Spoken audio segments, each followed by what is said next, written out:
Picture the most beautiful prison ever built. Now fill it with 17,000 people who all depend on you for their survival, their status, their very reason for existing. Add the smell of unwashed bodies beneath clouds of jasmine perfume, candles burning so thick the air tastes of wax, and the sound of silk whispering across marble floors at every hour of the day and night. Surround it with gardens so perfectly groomed that not a single blade of grass is permitted to grow at the wrong angle. That's Versailles, the most magnificent address in the world and the most suffocating. A place where you can be surrounded by 5,000 people and feel completely, devastatingly alone, where you can be the most powerful woman in France and unable to scratch your own nose without triggering a protocol crisis. We're going back there tonight. Not as tourists walking through the Hall of Mirrors with audio guides, pressing your faces against velvet ropes, wondering what it smelled like. We're living it. One woman, one palace. Everything she would have seen, smelled, heard, worn, endured and loved and lost within those gilded walls. So I make these history stories, and honestly I have no idea if you're listening to fall asleep or if you're all just lying awake in the dark, mortified on behalf of someone who's been dead for 230 years. Either way, subscribe if you want, get comfortable. Here we go. Your eyes do not simply open in the morning at Versailles. That would be too simple, too human, too private. Your eyes open to an audience. You're lying in a bed that is more of a theatrical set than a place of rest. A gilded architectural structure hung with embroidered silk curtains in crimson and gold, raised on a dais 3 steps above the floor of a room that is itself a performance. Its ceiling painted with gods and allegories, and the eternal glorification of a dynasty that has been performing its own divinity for over 100 years. The bed is enormous, soft in a way that cost more money per square inch than most French families will ever see in their entire lifetimes. The sheets are changed every 2 days, scented with rosewater, hemmed with Venetian lace. You're 14 years old, and this is your first morning here. No, let's be precise. You're not quite 14. You're Marie Antonia Josepha Joanna, Archduchess of Austria, youngest surviving daughter of Empress Maria Theresa. And as of 3 weeks ago, you became Dauphine of France, married to the heir to the throne in a ceremony so elaborate it took 6 months to plan. You left your home in Vienna with a household of 57 people, crossed the Rhine in a ceremony that stripped you of every Austrian possession down to the clothes on your body, because you don't bring anything foreign into France, not even a dog, not even a dress, not even your pet dog, Mops, who had to be left behind, and this still hurts more than you've admitted to anyone. And arrived at the French court as a blank page for them to write their own story on. You're 14 years old. You're the future queen of the most powerful nation in Europe, and you have absolutely no idea what you've walked into. The curtains of your bed part, not because you opened them. They open because it is time for them to open. Because it is 7 o'clock in the morning. Later in summer, earlier in winter, and the clock that governs your life at Versailles does not run on anything as simple as the sun. It runs on protocol, on centuries of accumulated ceremony that has calcified into something as fixed and unchangeable as the laws of physics. The curtains open because a woman is paid, handsomely paid, with a court appointment worth a small fortune, to open them. The woman who opens the curtains is the Dame d'Atour, the lady of the wardrobe. She is a duchess, a real duchess, with estates and titles and a pedigree that stretches back 400 years. Her morning duty, the thing she has fought other high-born women for the privilege of performing, is to pull back the curtains of your bed.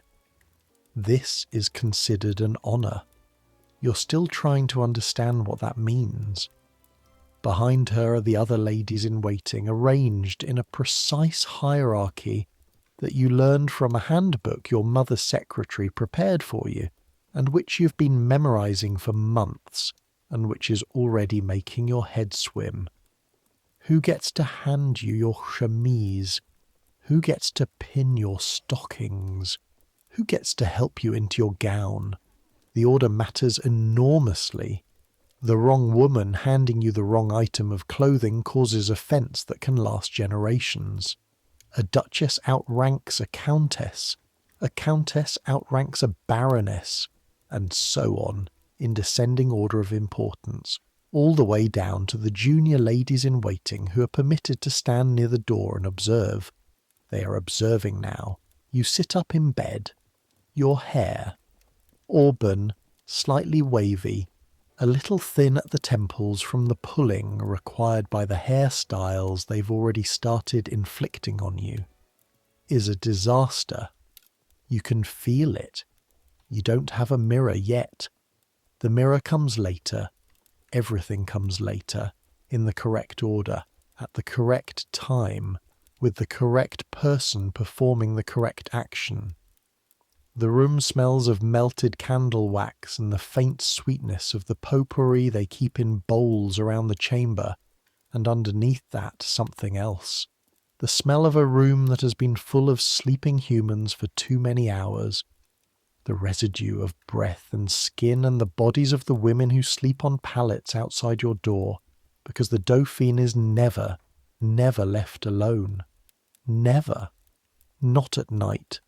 Not in the morning, not in the bath, not on the commode, which sits behind a screen in the corner and which you discovered to your genuine horror is not considered a private moment, but simply a differently categorized public one, with its own set of attendants and its own ritual. You learned this on your second morning here. You sat behind the screen and someone knocked and you said, in your still accented French, that you were occupied, and there was a silence on the other side of the screen that communicated clearly that the word occupied was not an applicable concept at Versailles for any biological function. You are never alone. That is the first thing you learned. You will not properly understand what it means until years have passed and you have forgotten, almost completely, what solitude feels like. The Dame d'Atour presents your chemise. This is the first garment of the day, a long linen shift, the foundation of everything that will be built on top of it. The linen is not the linen of ordinary people. It is batiste, thin, fine, woven so closely that it feels like touching cool water. It was ironed this morning by the woman who irons the royal linen, which is someone's actual full-time position, and it smells of iron and clean fabric and the lavender sachets kept in the linen press. But before the Dame d'Atour can hand it to you, the door opens. A duchess of higher rank has arrived. This happens sometimes. A woman of sufficient rank arrives during the ceremony, and the chemise must be transferred to her hands, because she outranks the person holding it, and the person of highest rank present always performs the highest action. So the chemise passes from the Dame d'Atour to the newly arrived duchess. You wait. You're sitting on the edge of your bed. You are 14 years old.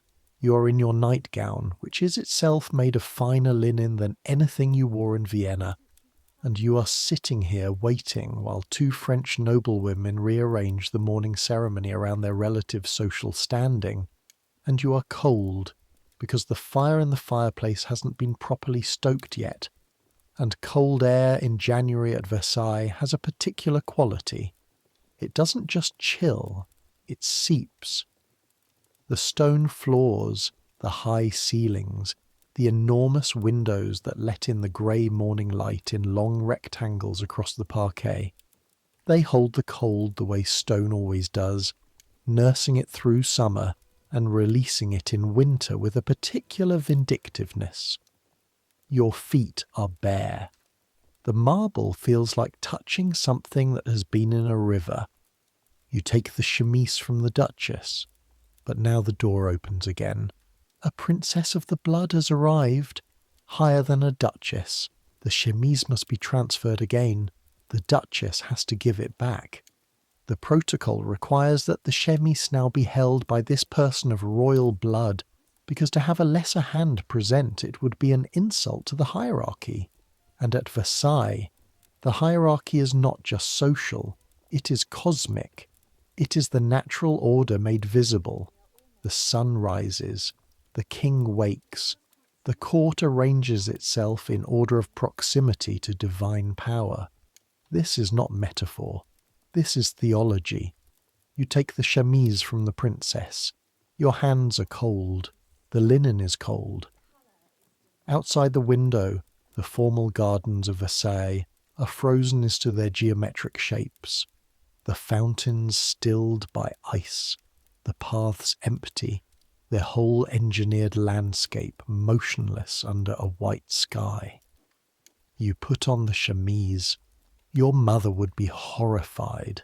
Your mother, Empress Maria Theresa of Austria, one of the most formidable monarchs in European history, wrote you letters about this court before you arrived. She called it a place of pleasure-seeking and ritual. She warned you it would try to shape you into something that served France rather than something that served virtue. She was right about most of it. She failed to warn you adequately about the cold. The dress comes next, but the dress is not simply put on. The dress is a ceremony of its own. First, the stays. The corset is not called a corset here. Nothing is called by its plain name at Versailles. The stays are a structured garment of whalebone and stiff fabric that shapes the torso into the silhouette that fashion currently demands, which in 1770 means a waist that tapers to a point, a chest that is lifted and presented, and a back held so straight it makes a plumb line look approximate. You have been wearing stays since you were small. All girls of your class do. By 14, your body knows their shape, has adapted to them, can endure hours in them without complaint. But these French stays are different. They're tighter. The whalebone is harder, more rigid. The lacing at the back requires two women to manage, pulling in opposite directions, drawing the laces through the eyelets in a specific pattern, tightening with a steady pressure that you feel first at your ribs and then everywhere. Breathe. Not deeply. Deeply isn't an option anymore. The stays go on. Then the pocket hoops, the wide structured undergarments that will carry the panniers, the side extensions that will spread your skirts 3 feet in each direction. The panniers go on next. They are rigid constructions of cane and fabric that make you, from the waist down, nearly as wide as you are tall. You cannot walk through a standard doorway in your day dress. This is not an inconvenience at Versailles. This is a statement. The doors at Versailles are designed to accommodate the skirts of the women of the court. The world bends to the fashion. The fashion bends to nothing.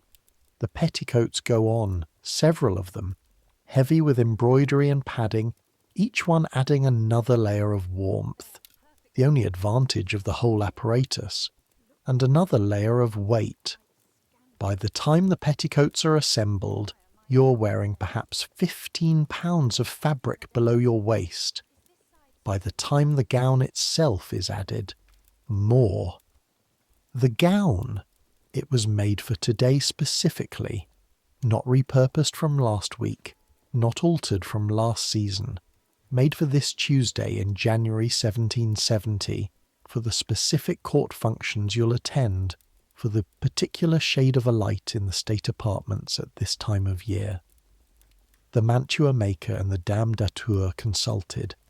They chose the silk, pale blue, the colour of a winter sky, embroidered with silver thread in a pattern of tiny flowers.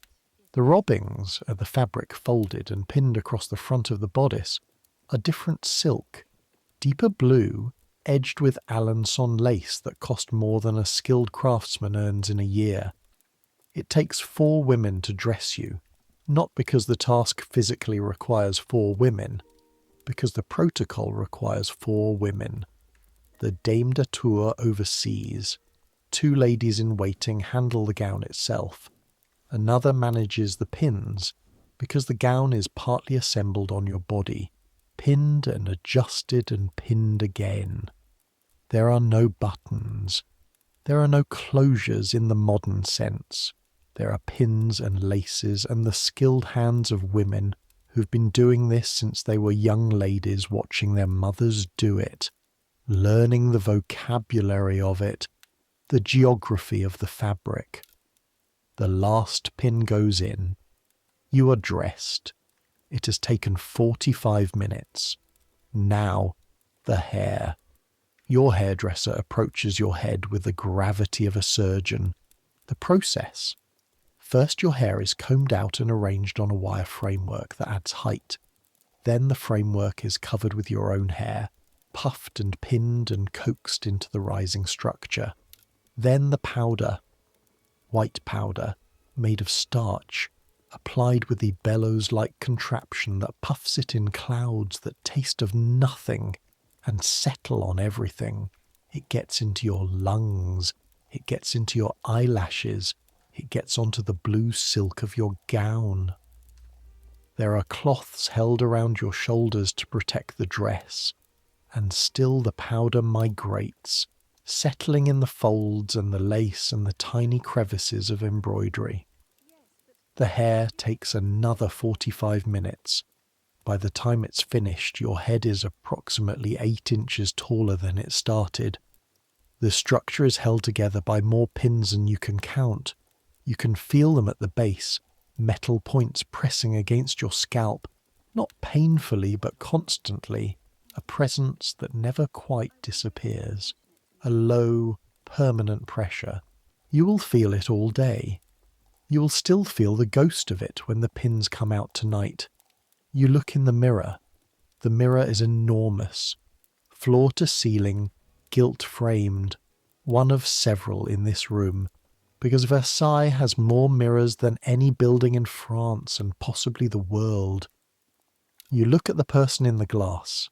She's extremely formal, extremely tall, extremely blue and silver and white. Her waist is narrow in a way that doesn't quite look human. Her expression is composed, slightly wary, slightly eager, slightly 15 years younger than the occasion demands. This is you. This is what you look like when you're ready to begin the day. The day begins at Mass. The Royal Chapel is a 2-minute walk from your apartments, which means at Versailles it is a 20-minute ordeal because you do not simply walk, you process. Your immediate household falls into order around you. Ladies-in-waiting, chamberlains, the various gentlemen whose function is to exist in proximity to royalty and thereby gain proximity to power. They arrange themselves in their precise hierarchy. You walk.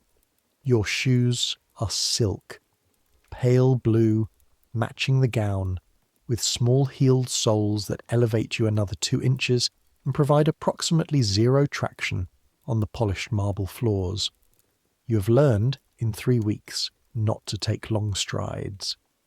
The panniers make long strides impossible anyway. You have learned to take small, gliding steps, maintaining an upright posture, moving with the particular quality of motion that Versailles requires. Smooth, measured, effortless looking despite the 15 pounds of fabric and the 8 inches of hair, and the shoes that were made for looking at rather than walking in. The corridors of Versailles in the morning are never empty. Part of Louis XIV's genius, Louis the Sun King, the one who built this place 70 years before your arrival, was in understanding that the nobility of France was most dangerous when it was at home, on its own estates, with its own armies and its own power bases. So he brought them all here. He made attendance at Versailles the prerequisite for favour, for royal appointments, for the access to patronage without which even the grandest noble family would eventually wither. They came, all of them, and once they were here, they were busy. They were busy with the ceremonies and the entertainments and the constant performance of courtly life, and they had no time to plot rebellions, no time to build local power, no energy left over for anything dangerous. It was extraordinarily effective. It was also, for you, extraordinarily claustrophobic. The corridors are full of people watching you walk. They bow, the women curtsy. The expressions on their faces run the range from genuine reverence to calculating assessment, to something you're starting to recognise as the Versailles look, a kind of alert blankness, watchful, measuring, revealing nothing behind the surface. You are 14 years old. You're being watched constantly by thousands of people who understand the rules of this place far better than you do. And you're trying not to show that you are terrified. The Royal Chapel. It is genuinely beautiful. You will always admit this, even in the worst years, even when you can't stand most of what Versailles represents. The Royal Chapel is magnificent. White stone and gilded ornament, a double-height space with the organ above the entrance and the altar below, the royal gallery raised so that the king and the family worship above the level of the court, looking down at everyone. The ceiling is painted with scenes from the New Testament. The whole thing smells of incense and candle smoke and the particular damp stone smell of sacred spaces, the smell of cold stone and old prayers. You take your place in the royal gallery. The king, Louis XV, your grandfather-in-law, a man of 60 who's been ruling France for 55 years and has the look of someone who began life magnificent and has gradually, through self-indulgence and exhaustion, become merely large, glances at you with something that might be approval. He likes you. He has said so. He calls you Madame la Dauphine with a warmth that makes the rest of the court recalibrate, slightly, in your favour. Next to you is your husband, Louis Auguste, the Dauphin. 15 years old, enormously large for his age, heavy set in a way that makes him look uncomfortable in the court dress he's been wearing since childhood, with a face that is young and earnest and somehow already burdened. He is not unkind. He is not cruel. He is simply, you're still trying to find the word for it, absent sometimes, present in the room but somewhere else inside his head. He doesn't reach for your hand. He doesn't look at you during the service. This is not hostility. This is simply, he is not sure what to do with you yet. Neither of you knows what to do with the other.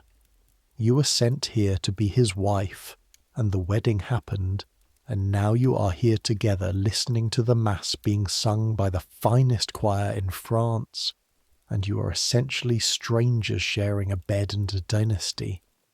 You will have 7 years before anything truly changes between you. 7 years of this particular kind of loneliness, being beside someone every day in the most public way possible, and being completely unreached by them. Mass takes 45 minutes. Then, breakfast. Except breakfast at Versailles is not a meal in any meaningful sense. It is a ceremony called a petit couvert, small table service, and it is a performance. You eat alone, not physically alone. Nothing at Versailles happens physically alone, but socially alone, which is sometimes worse. The table is set with extraordinary precision. The silverware, which is actually silver, gilded silver, each piece bearing the royal monogram, is laid by the premier maître d'hôtel, who oversees the whole operation. The bread has been inspected. The food has been tasted by the taster, whose job is to eat a small portion of everything before it reaches you. You think about this sometimes. Somewhere in this palace there is a man whose daily work is to eat first. He eats your breakfast. He eats your dinner. He sits at a table adjacent to the royal kitchen every single day and puts things in his mouth so that you don't have to worry about poison. You would like to trade jobs with him. You almost certainly would not have to stand still for 45 minutes while someone pins fabric to his body. You sit down. The ladies of the court stand around you. You eat. They watch. This is not comfortable. This will never become comfortable. You will spend the next 19 years eating in this way, or trying to eat, because the watching makes you self-conscious, and the self-consciousness makes eating difficult, and you often hardly eat at all, which means you are often hungry beneath the silk and the powder and the artificial calm. The bread is exceptional. The royal bakers produce bread that is genuinely the best you've ever tasted. White and soft with a crust that shatters when you break it.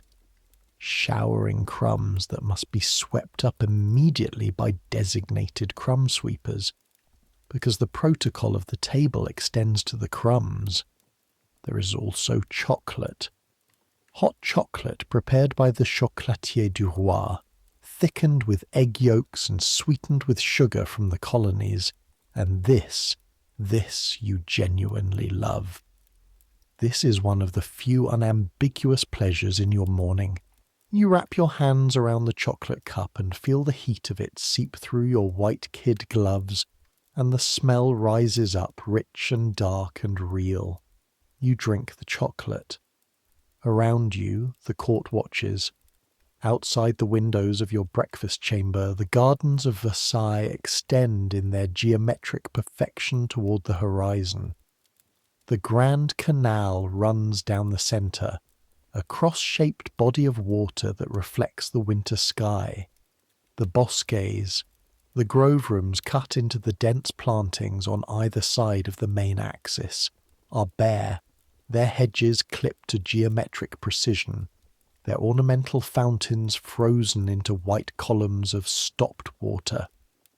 The Le Notre Gardens, the most designed landscape in Europe, a statement that nature itself can be made to serve the ambitions of France. Even the trees here have been trained to the right shape. You're beginning to understand this about Versailles, the longer you're here. Everything is made to look natural while being entirely controlled. The flowers in the vases are replaced daily. The candles are replaced as they burn. The fountains, which don't run in winter but will run in spring you've been promised, are managed by a system of engineers and mechanisms that force water upward against gravity, against nature. Because the king desired the illusion of effortless grace and got it. Because kings get what they want when they're willing to spend enough. You are part of this system. You are the flower that gets replaced when it wilts. You're the fountain that performs on schedule. You're the decoration that exists to serve the larger design. 14 years old, and you're beginning to understand this. After breakfast, the morning's engagements. Today there is an audience with the Duc de Choiseul, the foreign minister, who was instrumental in arranging your marriage, and who considers you, in some sense, his diplomatic creation. He is courtly and careful and says things that could mean 3 different things simultaneously, and you're learning to listen for all 3 meanings at once. Your mother trained you in statecraft, but the French version is different, more layered, more dependent on what isn't said. on the precisely calibrated silences and the glance that communicates volumes across a room of watching courtiers. Then, a visit to the apartments of madames, the king's daughters, Louis XV's surviving daughters, who are your aunts by marriage and who have claimed you as their particular charge. Madame Adélaïde, Victoire, and Sophie, 3 women of middle age who have lived at Versailles their entire lives, literally from birth within these walls, and who know every current and countercurrent of the court with the expertise of people who have nothing else to know. They love gossip the way other people love food. They call you mousseline, which means muslin, because you are gauzy and light and they want you to be French. Madame Adélaïde is the eldest and the sharpest. She has a way of telling you things that simultaneously informs and warns. The Comtesse du Barry was in the gallery this morning, she mentions during your visit. You know the name. Everyone at Versailles knows the name. The Comtesse du Barry is the king's official mistress, his maîtresse en titre, a woman who came from nowhere and has risen to a position of extraordinary power by providing the king with what he wants most. Her apartment is adjacent to the king's. Her influence on royal appointments is significant. Half the court hates her, and half is cultivating her favour, and everyone is watching to see which way the king's affection moves. You are the Dauphine, the future queen, the wife of the king's heir. The Comtesse du Barry is the king's favourite. These 2 facts exist in permanent, carefully managed tension. Madame Adélaïde's eyes are on you. I noticed, you say. It's not quite true. You saw a woman in the gallery but weren't certain which one she was. You're still learning faces. But you've learned already that at Versailles you admit less than you know. She tends to take notice of who speaks to the king first at the morning audiences, Madame Adélaïde says, examining her embroidery. She embroiders constantly, as if her hands need occupation while her mind operates elsewhere. It matters to her, the order of things. Things seem to matter to everyone here, you say. Everything matters here. Nothing is too small to matter. That's what makes it exhausting. She pulls a thread through the fabric, sets a small stitch, smooth and precise. The moment you stop paying attention, someone will use that moment. Understand. You understand. You're beginning to understand things very quickly, the Comtesse du Barry. You have not yet spoken to her. There is a reason for this that is also a rule that is also a trap. At Versailles, speaking first is an acknowledgement of the other person's status. If you speak to the Comtesse du Barry first, you imply that she is your equal, or worse, your superior, which she is emphatically not, in terms of birth, or title, or anything that officially matters. But she is the favourite of the king, and the king is everything, and ignoring her is its own kind of statement, and the court watches everything, and whatever you do is analysed for political meaning by hundreds of people who have nothing else to do all day. So you don't speak to her. Not yet. Not for months. For months you're in the same rooms as this woman, at ceremonies, at balls, at the gaming tables where the court gathers in the evenings. And you make eye contact with everyone in the room except her. It becomes a performance of its own. It is exhausting and calculated, and also, if you're honest with yourself, a little satisfying. It is one of the very few forms of power you actually have, the choice of who you condescend to notice. You're 14 years old and you're fighting a cold war with the king's mistress using only eye contact. This is Versailles.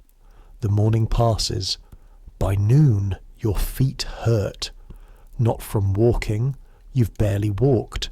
From standing, from the small adjustments of weight, the shifts from foot to foot, the hours of upright posture in shoes that are essentially decorative.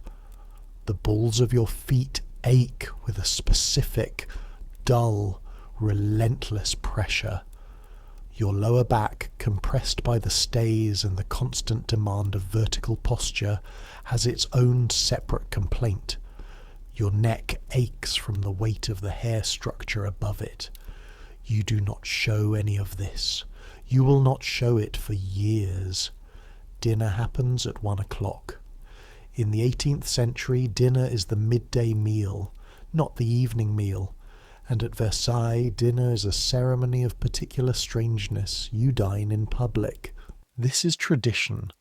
This is the grand couvert, the great table service, where the royal family eats while the court watches. Not just the court, but actual members of the Parisian public, people who have travelled to Versailles for exactly this purpose. They are admitted to the gallery above the dining room to observe the royal family eat. People pay for this. They consider it entertainment. You eat. The food is genuinely extraordinary. The kitchens of Versailles are the greatest in France, which means in the 1770s the greatest in the world, staffed by hundreds of cooks and apprentices and pastry specialists and sauce specialists and roasting specialists. A military structure of culinary expertise organised around the production of meals for the royal family and the thousands of courtiers who need feeding.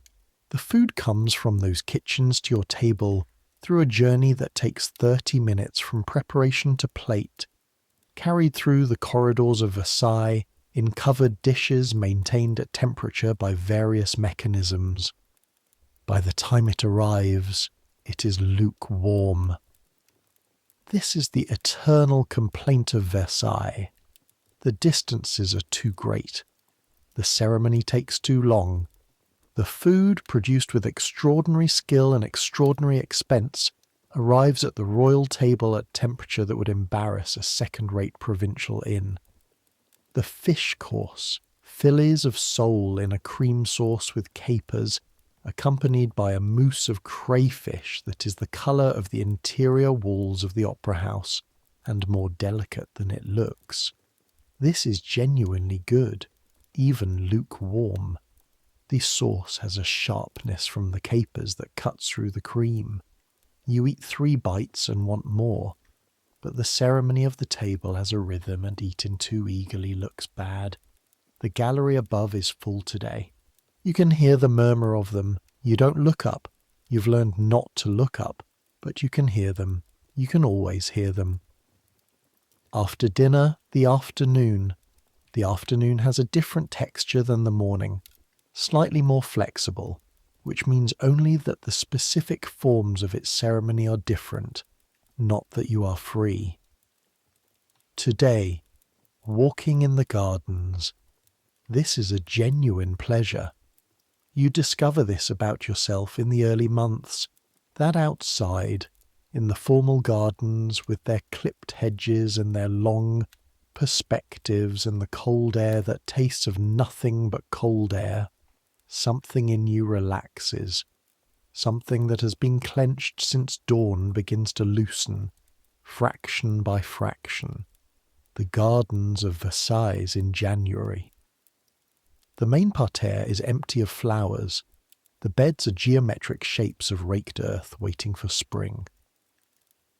But the evergreen hedges maintain the structure.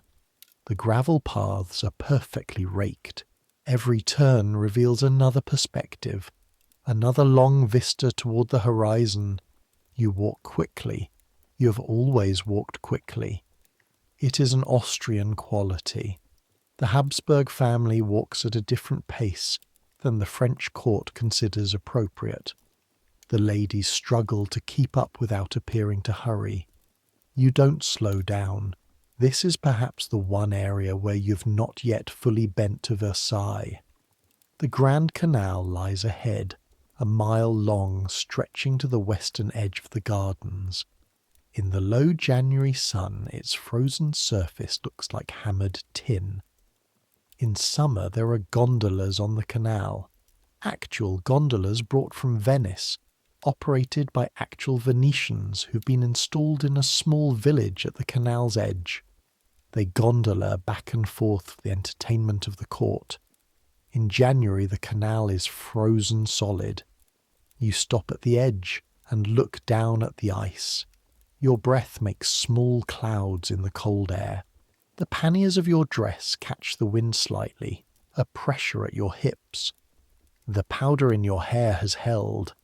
It has been 4 hours and will hold for the rest of the day, slowly migrating down through your clothes in a trail of fine white particles. You think about skating. In Vienna you skated. There was a pond near the Schönbrunn. You and your siblings skated on it. Not the formal skating of performance, just the actual skating of children, falling down and getting up, and the cold burn of speed, and the particular freedom of moving fast across ice with your arms out, and the sound of the blades, and your brother Joseph catching you when you wobbled, and both of you laughing. You can't skate here. The Dauphine of France does not fall down. You stare at the ice for a long moment. "It's beautiful," you say to no one in particular. "Yes," says the Comtesse de Noailles, the lady immediately behind you. "She is your dame d'honneur, your chief lady in waiting, and she is extremely correct and extremely thorough and devoted to the protocols of the court with the fervour of a convert. You privately call her Madame Etiquette.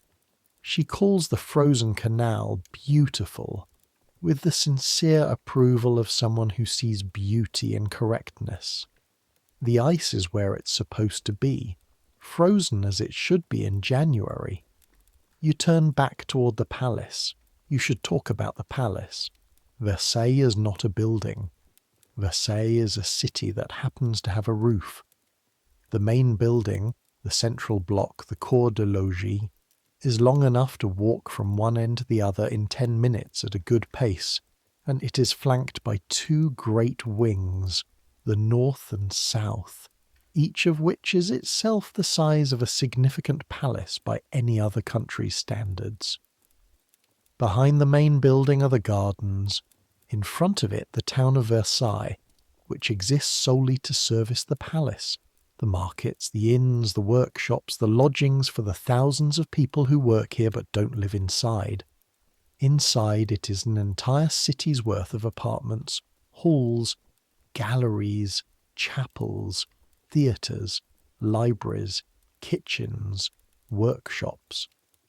The number of rooms is somewhere between 2,000 and 3,000, depending on how you count, and they range from the grand state apartments, a series of 7 interconnected rooms named for the planets, to tiny attic chambers where minor servants sleep 4 to a room. The Hall of Mirrors runs along the western side. 357 mirrors facing 17 arched windows, each mirror reflecting the window opposite, reflecting the light from the gardens in an endless multiplication. The first time you walk through it, you stopped. You couldn't help it. The scale of it. The mirrors everywhere. You, reflected in every direction, fragmented and multiplied and elongated by the curves of the glass. 17 versions of you visible at once, each one slightly different, each one in slightly different light. There are 5,000 candles in the Hall of Mirrors on ceremonial evenings. 5,000. They illuminate the paintings on the ceiling, scenes from the wars of Louis XIV, France triumphant, France sovereign, France eternal, and they illuminate you, and the mirrors multiply everything until the whole hall becomes a controlled infinity. It is magnificent. It is overwhelming. It is the most beautiful place you have ever seen. It is also a corridor. People walk through it to get from one part of the palace to another. Servants hurry across it with loads of linens and trays of food. Petitioners wait in it. Courtiers gossip in it. The most magnificent corridor in the history of human construction is used primarily as a shortcut. This is Versailles. The evening approaches. There are card games. The king plays cards, and the court plays around him, and the game, a particular form of gambling called cavagnole, or sometimes lansquenet, is the nominal excuse for the gathering. The real game is the social one: who sits where, who the king speaks to, who catches his attention. You play cards adequately. You were taught card games as part of your preparation. Your tutors understood that card games are social currency at Versailles, that you need to be able to participate without embarrassing yourself or your dynasty. You can play. You cannot play brilliantly. You have at 14 too little practice at the strategic subtleties of the social game to do more than participate correctly. The king speaks to you tonight. How are you finding Versailles? His French is perfect. The French of the court, slightly different from what you learned in Vienna, flatter and more nasal. It is extraordinary, you say. Extraordinary. He tastes the word. That can mean many things. Many things, you agree. He laughs, quietly. A practiced laugh. The laugh of a man who's been performing royalty since he was 5 years old. You're more diplomatic than I expected. My mother trained me well, sire. She trained you to say that, he says, not unkindly. He turns to speak to someone else. The audience is over. You've done well. You can feel it in the slight relaxation of the nearest courtiers, who have been watching the exchange with the focused attention of people assessing military intelligence. This is how the court works. Everything is analysed, every word is weighed, every facial expression is filed away. You pick up your cards. The card games last 2 hours. Then there is music, a string quartet performing in the king's apartment. You listen. Music is real. Music doesn't require translation or diplomacy, or the constant assessment of social risk. The viola plays a long, low note and you feel it in your chest behind the stays, a vibration that bypasses everything else and goes directly somewhere deeper. You are so tired. Not of anything specific, just tired. The bone-level tiredness of someone who's been performing for 16 hours. Eventually, your own retreat, not to bed, not yet, to your private apartments, which are not entirely private. The system of apartments at Versailles is designed to make privacy functionally impossible. Even the cabinet interior, the innermost room, the most private, has designated attendants who are always present. You have learned to perform privacy, to exist in a reduced version of your own interiority, the part of yourself that you've pulled back behind the performance of Dauphine, keeping it safe from observation by surrounding it with everything else. You go to your inner apartment. The fire here is better. The room is smaller, and the fire fills it more effectively than it can fill the vast ceremonial chambers. The warmth from the fire reaches you here. You hold your hands toward it and feel the specific pleasure of cold leaving your fingers.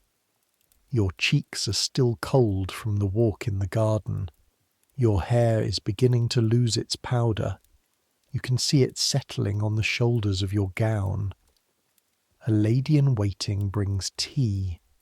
Tea arrives in a porcelain pot of Sèvres manufacture, the royal porcelain factory which produces the finest ceramics in Europe, and poured into a cup so thin you can see the shadow of the tea through the walls of it. You wrap your hands around the cup. The heat again. You drink the tea. Outside, the palace continues. Versailles never fully stops. There are servants on all-night duty, guards changing shifts. The candles in the great halls burn until replaced by the next watch. The night soil men come in the pre-dawn hours to empty the chamber pots and the privies. It is for a palace a chronic sanitation problem, because 17,000 people produce a significant quantity of waste, and the infrastructure for managing it was designed optimistically by engineers in a previous century who perhaps didn't fully think through the mathematics. The smell of Versailles at night is different from the smell during the day. During the day, the heavy use of perfume creates a competing overlay. The incense in the chapel, the potpourri in the apartments, the scented powder in everyone's hair, the jasmine and rose and civet and ambergris in hundreds of atomizers positioned around the staterooms. At night, as people retreat to their apartments and the perfume production slows, the underlying smell reasserts itself. Versailles is a palace of 18 miles of corridors in which 17,000 people live, eat, sleep, and eliminate, in a structure with drainage that dates from the 17th century. The smell of nighttime Versailles is the smell of human occupation at scale. Not terrible, not overpowering, but present. A reminder that beneath all the ceremony and the guilt and the engineered magnificence, this is a place where people live their bodies. The ceremony of undressing begins. It is nearly as elaborate as the ceremony of dressing. The gown comes off in reverse, pins removed, structure dismantled, fabric folded and carried away. The stays unlaced. This part you wait for all day. The release of the stays, the first breath that fills your lungs fully, the way your ribs spread outward with an almost audible sigh, the remarkable relief of simply breathing without impediment. The body remembers what it is to expand. For a moment, standing in your petticoats with the stays in the hands of the lady in waiting, you're just a body breathing. This is the best 30 seconds of your day. The hair comes down, the pins removed one by one, placed in a dish, the wire framework lifted away. Your own hair, matted and slightly sweaty at the roots from a full day under the powder and the structure, falls to your shoulders. The hairdresser's assistant combs it out carefully. You have, by now, some mild pain at certain points on your scalp where pins sat all day. Not injury, just the accumulated pressure of small things. The powder is combed out. It falls in a fine cloud. You're becoming yourself again, or the version of yourself that exists under the performance, the smaller, quieter self that no one at Versailles has really met yet. The nightgown goes on. You get into bed. The ladies settle. The curtains are drawn. The candles are extinguished, all but the nightlight. A small lamp kept burning through the night, because complete darkness is not practiced at Versailles, even in the royal bedroom. The ladies who sleep on pallets outside the door arrange themselves. The night attendant takes her place near the fire. There is always someone watching. You lie in the dark of your bed curtains and listen to Versailles settle into its nighttime mode.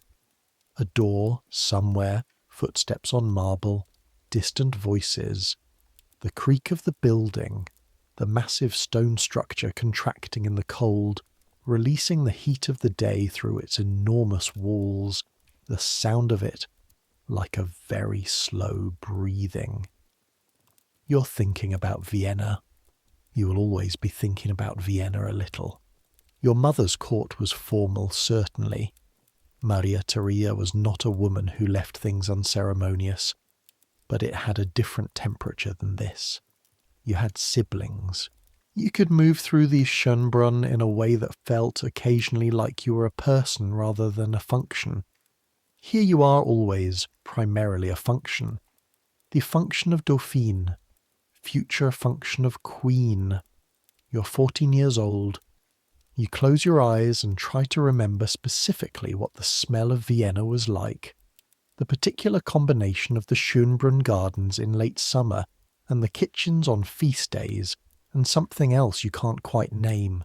Something that might simply be the smell of a place that was home. You can almost get it. The edge of it. Sleep comes gradually, in the way of the very tired. not sudden. You're too wound up for sudden sleep, too full of the day's accumulation of observation and performance and assessment. The body first, the aching feet and the back and the scalp with its pin pressure memory. Then the thoughts, which slow and drift and loop and eventually lose their urgency. Tomorrow there will be mass. Tomorrow there will be the ceremony of dressing. Tomorrow the Comtesse de Noailles will tell you what has been imperfectly executed and what must be corrected. Tomorrow Versailles will be exactly as it was today. The nightlight flickers. The fire settles. Sleep. The seasons at Versailles have a different rhythm than the seasons anywhere else. Spring arrives in the gardens before it arrives anywhere else because the gardens are managed. The gardeners force bulbs into early bloom in the heated glass houses and transplant them to the parterre so that the formal beds flower on a schedule that has been determined months in advance. The orange trees come out of their winter houses. The orangery, a building at the south end of the palace that is itself larger than most castles, designed specifically to winter 17,000 orange and lemon and oleander trees, and are placed in their designated positions on the terrace. The smell of orange blossom in early April, when the trees are brought out and the morning sun hits them from the east, is extraordinary. It fills the air around the terrace with something sweet and sharp and alive. This becomes one of your things, your morning ritual, if you can call anything at Versailles a personal ritual. You ask to walk on the terrace on the mornings when the orange trees are out. The air smells of something real, something growing, not designed, not arranged, just alive and fragrant and indifferent to the protocols of the court. You stand near the nearest orange tree and close your eyes and breathe it. The ladies by now know to give you 30 seconds, just 30. Spring also brings the fountains. You are promised the fountains, and the fountains deliver. You should understand, the fountains of Versailles are not decorative. They are extraordinary engineering.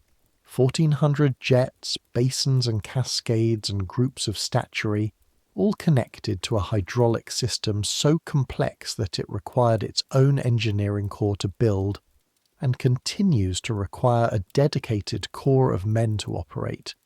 The water pressure required to run all the fountains simultaneously would drain the reservoir instantly. So they don't. A system of signals, a man with a flag who walks the paths ahead of the royal party, tells the fountain operators when the king approaches a particular basin, and they open the valves, and the fountains spring to life just as the royal eyes arrive to observe them, and then, after the party passes, they are turned off again. The King's Walk is preceded by working fountains. Everywhere else the fountains are off. You are walking in a moving theatre of water. The fountains perform for you and close behind you like a wave. This is not lost on you, the symbolism of it. The whole world performs for the royal attention and subsides when it passes. You find it magnificent and slightly nauseating in equal measure. But then summer comes fully, and Versailles in summer is its own overwhelming thing. The population swells. More people at court in summer. The aristocracy prefers summer in Versailles to the heat of their Paris townhouses, and so they come, and the already dense population of the palace becomes denser. The great apartments, already full, fill further. The antechambers, where petitioners wait, overflow into corridors. The corridors overflow toward the staircases. The smell, which in winter was merely persistent, becomes in summer something more aggressive. 5,000 bodies in silk and wool in the heat of July. The chamber pots being emptied at night but insufficiently. The food being transported through warm corridors for 30 minutes before arriving at the table. The candles adding their heat to air that already has too much of it. The The formal court dress is not designed for summer. The stays, which already constrict your breathing, constrict it further when the heat makes your lungs want more air. The layers of petticoats, which provided warmth in January, trap heat in July. The powder in your hair, which is applied daily regardless of season, turns damp in the heat, becoming something slightly different from its dry winter self, a paste at the roots, a faint sour smell that no amount of added perfume quite overcomes. You sweat. Everyone at Versailles sweats, and no one mentions it. And the perfume industry of France is in significant part structured around the need to provide scents powerful enough to address this reality without discussing it. The perfumers to the royal household produce compositions designed for summer, lighter, fresher, with citrus notes that cut through heat, and these are applied liberally and often throughout the day. You smell of oranges and lily, and something underneath that, despite everything, is just a person. It is your second summer at Versailles. You are 15 and a half. The court has by now fully formed its opinion of you. The opinion is mixed, which you've learned means something specific at Versailles. The favourable faction is favourable. The unfavourable faction is unfavourable. And both factions are working actively to bring undecided members to their side. You are a battleground, not a person. A battleground. The favourable faction, those who stand to benefit from Austrian influence, those who found the previous Dauphine cold and find you warmer, those who responded to your genuine openness in the early months when you were still too naive to conceal it, those who simply find it expedient to support the future queen, the unfavourable faction, those who resent Austrian influence in French politics, those loyal to the Comtesse du Barry and the king's current favourites, those who see in your occasional disregard for protocol not a charming independence, but a worrying arrogance, those who detect, correctly, that you are forming opinions of your own, and that some of those opinions are unflattering. You are 15 and a half. You are surrounded by adults who have been playing this game since before you were born, and you are slowly, painstakingly, learning the game. The Comtesse du Barry. By the second year, the situation has become impossible to ignore. Your mother writes from Vienna, Maria Theresa's letters, which arrive at Versailles with the regularity of a well-run postal service and the emotional density of military communiqués, are increasingly concerned about the diplomatic consequences of your silence. The du Barry has connections. The du Barry has the king's ear. The du Barry has, in the delicate calculus of French politics, become a piece that must be managed, and you are the instrument of that management. Your mother is asking you to speak to the king's mistress. You resist.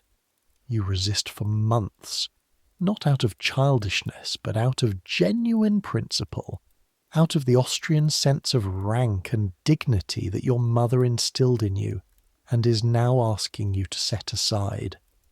The Comtesse du Barry is the illegitimate daughter of a seamstress, raised in houses of dubious reputation, presented to the king as a manufactured aristocrat.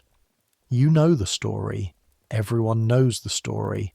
The court knows the story and pretends not to know it, and builds its entire social architecture around the pretense that this woman is what her titles say she is. And your mother wants you to speak to her. You sit with this through several difficult weeks. Then, in January 1772, at a New Year's reception, you do it.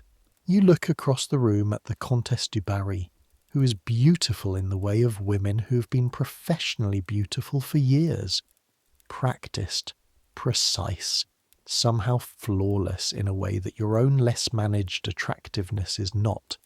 And you say, "Il y a bien du monde aujourd'hui à Versailles." There are a lot of people at Versailles today. 9 words. a completely unremarkable observation, nothing that could be construed as acknowledgement of the woman's position or endorsement of her status, or anything except the most minimal social lubricant. There are a lot of people at Versailles today. This is true. It requires no further elaboration. The Comtesse du Barry lights up like someone has handed her a gift.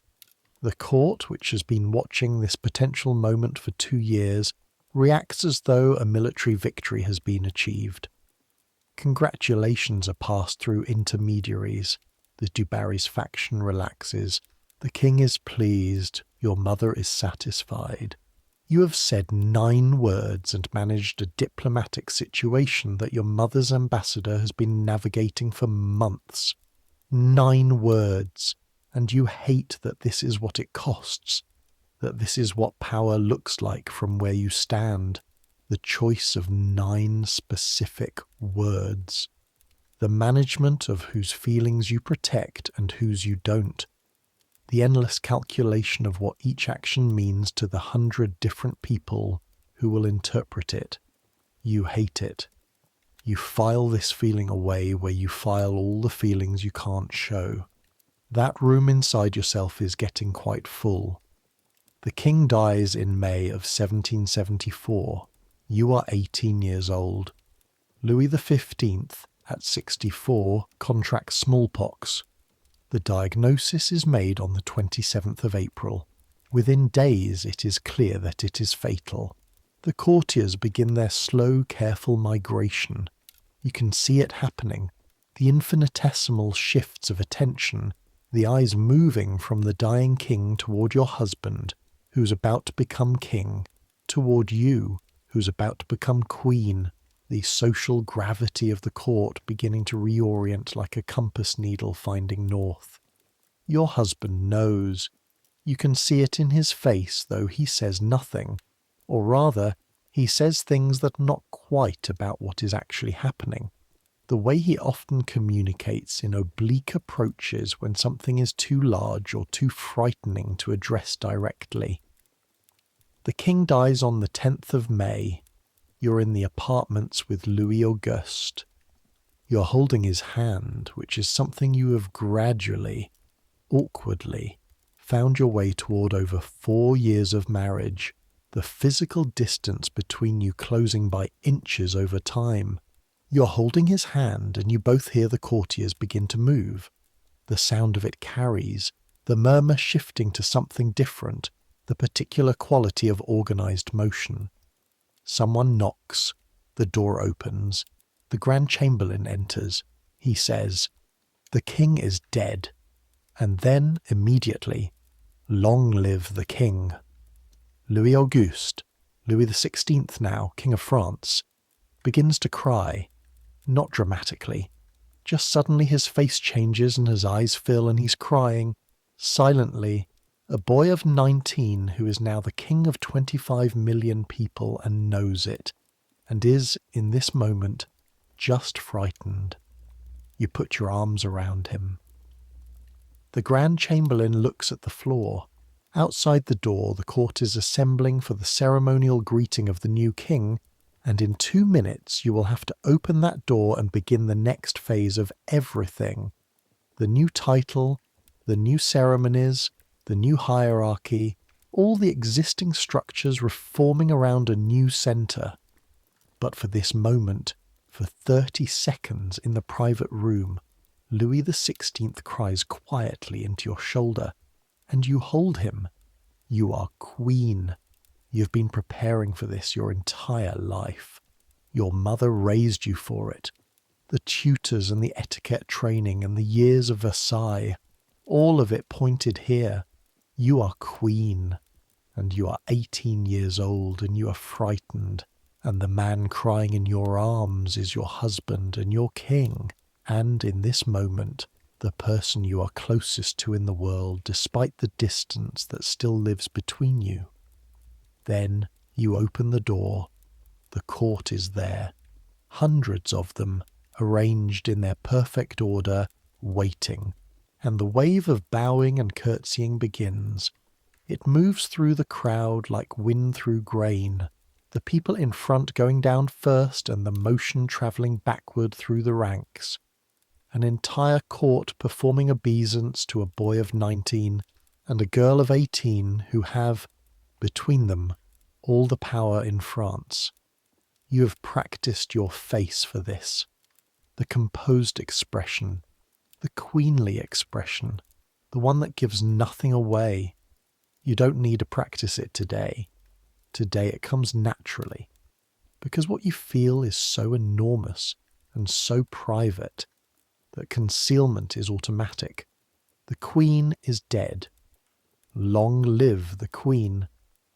The first thing you do as Queen of France, once the initial ceremonial frenzy has settled into its new pattern, is go to the Petit Trianon. The Petit Trianon is a small palace, small by Versailles standards, which means it has perhaps 50 rooms rather than 3,000, at the northwest corner of the vast estate.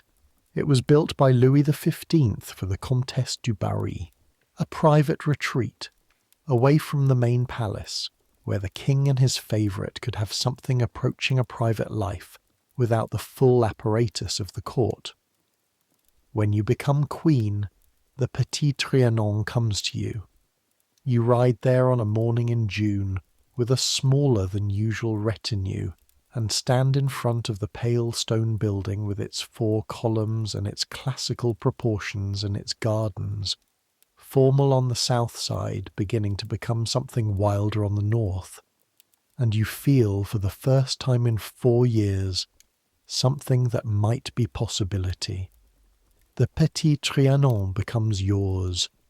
You order the gardens redesigned, away from the rigid geometry of the French formal style, and toward the English garden, the Jardin Anglais, which is fashionable precisely because it looks natural while being exquisitely designed.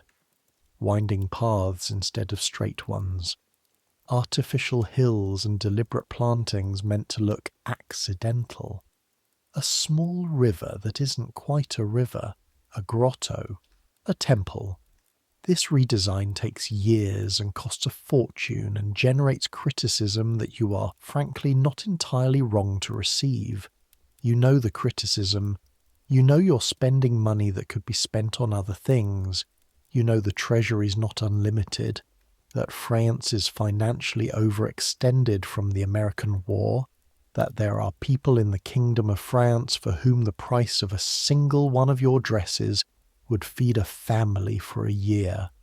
You know all of this, and you build the Jardin Anglais anyway, and you add the hameau, the hamlet, a cluster of rustic buildings designed to look like a working farm, where you can play at pastoral life without the pastoral smells, where real cows are kept and real dairy work is done, where you can walk on unpaved paths and feel mud under your feet in a way that feels like touching something true. The hameau costs a fortune too. This will not be forgotten. But for now, in the mid-1770s, what you have at the Petit Trianon is something you've almost never had at Versailles. Control. The rules at the Petit Trianon are yours to set. The ceremonies at the Petit Trianon are yours to design or to abolish.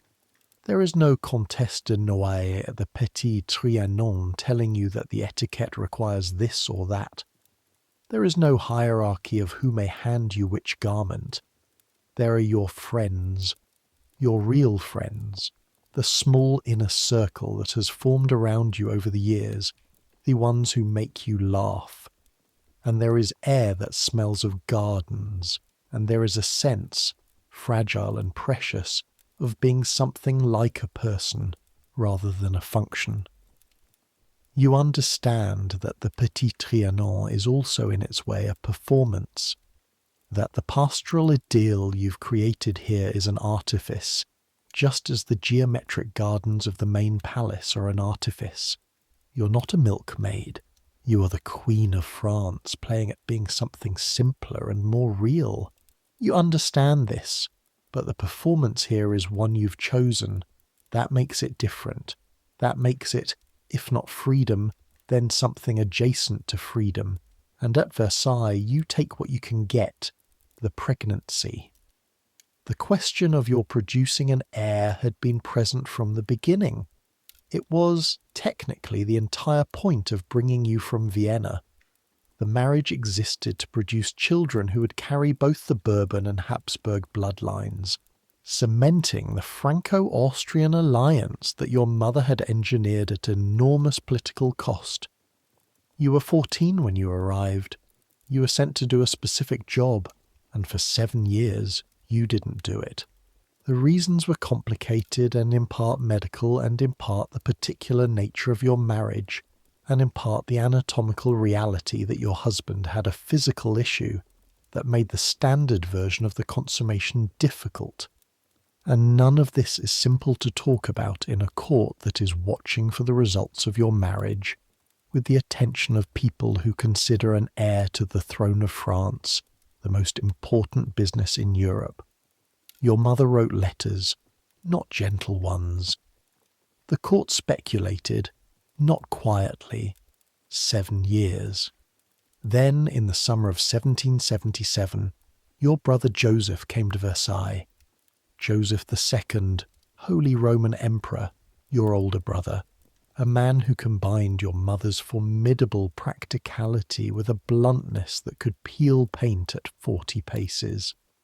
He came officially to see his sister the Queen. He also came to have a conversation with your husband. Whatever was said in that conversation, it was effective. In December 1778, you are pregnant. The court's reaction is immediate and overwhelming. The relief of it, years of anxiety resolved, comes through in ways that are almost physical, as if attention held collectively by thousands of people has finally been released. The king is delighted. Your mother, who in truth has been less than fully supportive throughout the years of difficulty, whose letters have sometimes made you feel like a failed diplomatic mission, rather than a daughter, writes with a warmth that is almost new. The pregnancy changes the quality of your days. The stays are loosened. The dresses are altered. The ceremonies accommodate a growing body. For once, the demands on you are being slightly reduced rather than constantly increased. But the birth of the heir to the throne of France is itself a ceremony. Of course it is. Of course it cannot be a private thing. You knew this. You had known it since you arrived. It is one of those facts of royal life that you filed away at 14 as something too large and too distant to fully think about. December the 19th, 1778. You are in labour. The labour is proceeding normally. Normally in the 18th century sense, which means with pain and uncertainty and the particular physicality of it, that no ceremony and no silk and no training can prepare you for. The royal midwife is present, the physicians are present, your ladies are present, and then the door opens. Protocol requires that the birth of a royal heir be witnessed. The witnesses begin to arrive.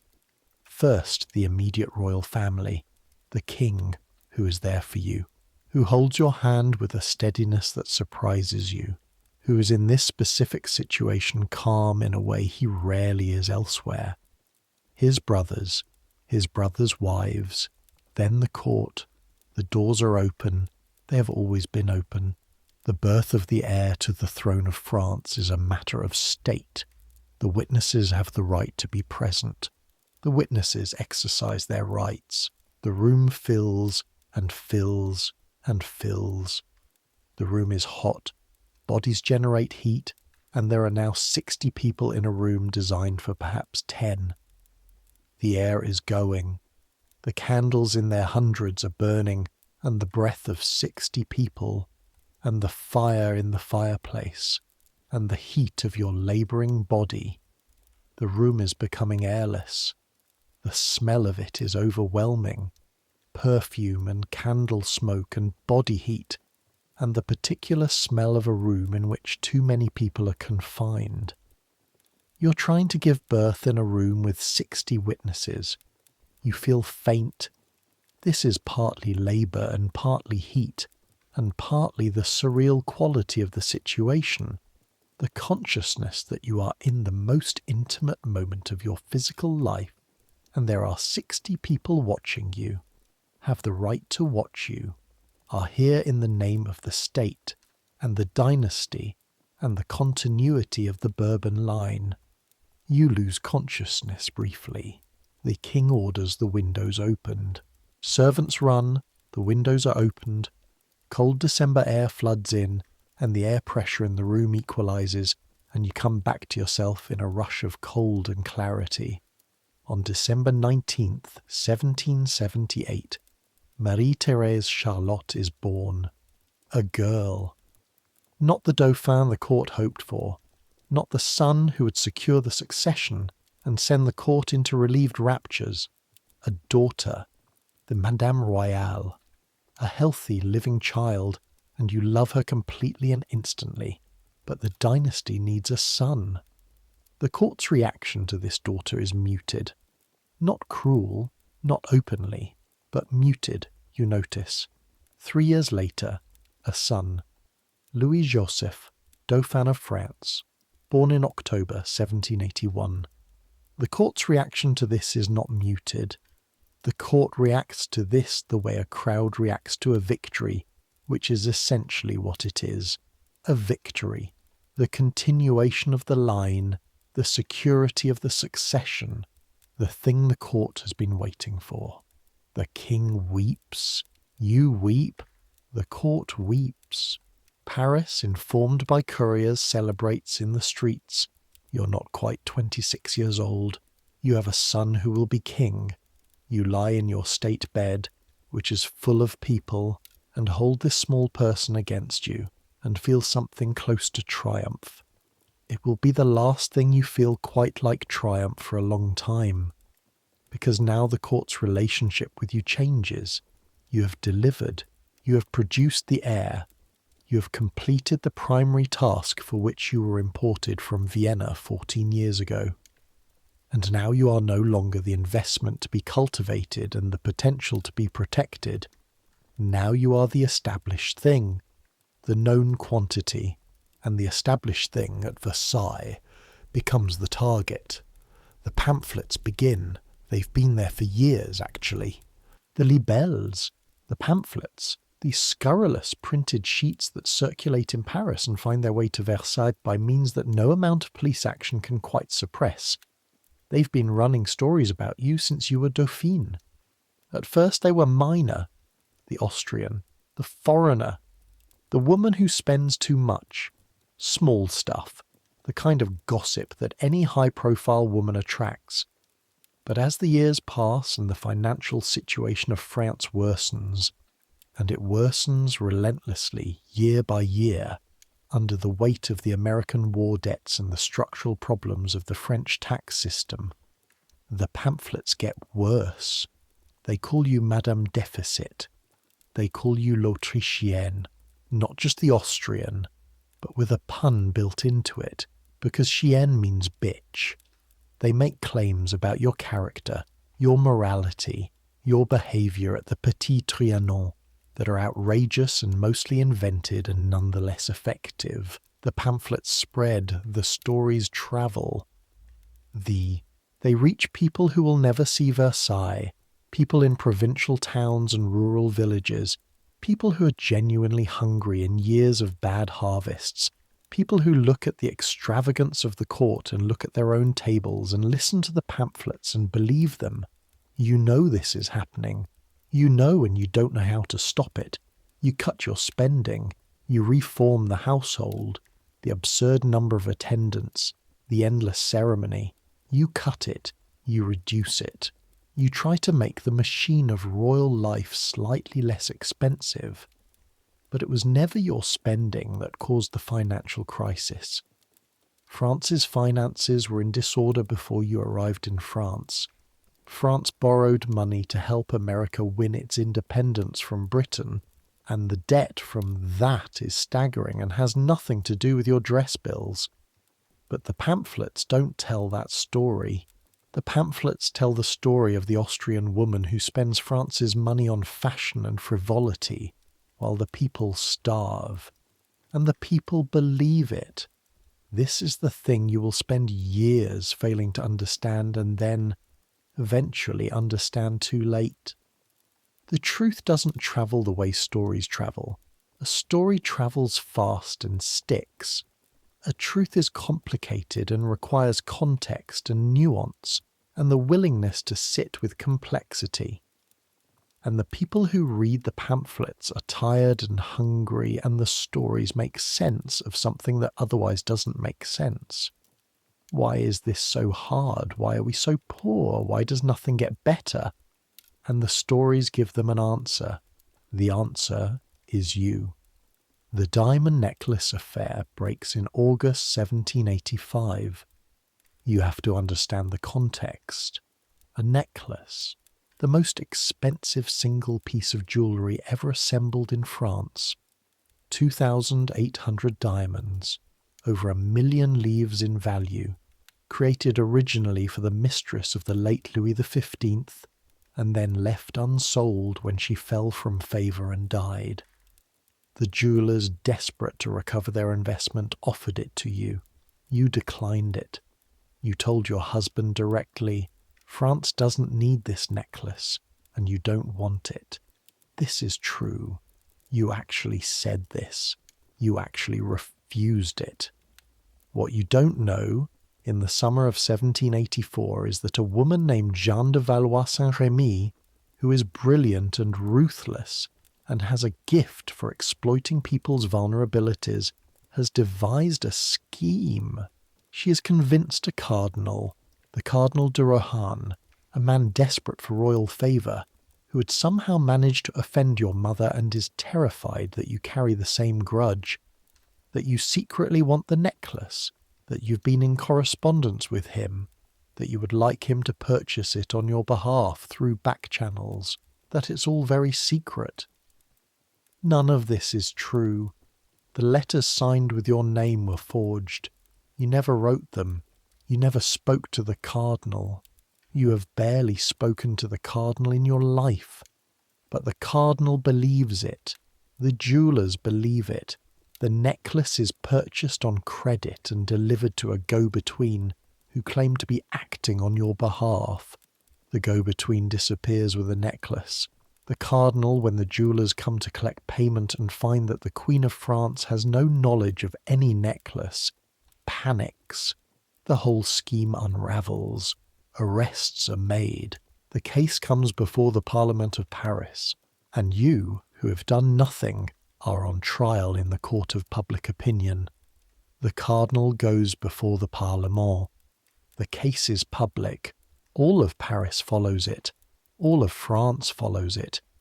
Every detail of the accusation, every claim that you'd been secretly communicating with the cardinal, every lurid suggestion of the pamphlet writers who fill in the gaps with their own inventions.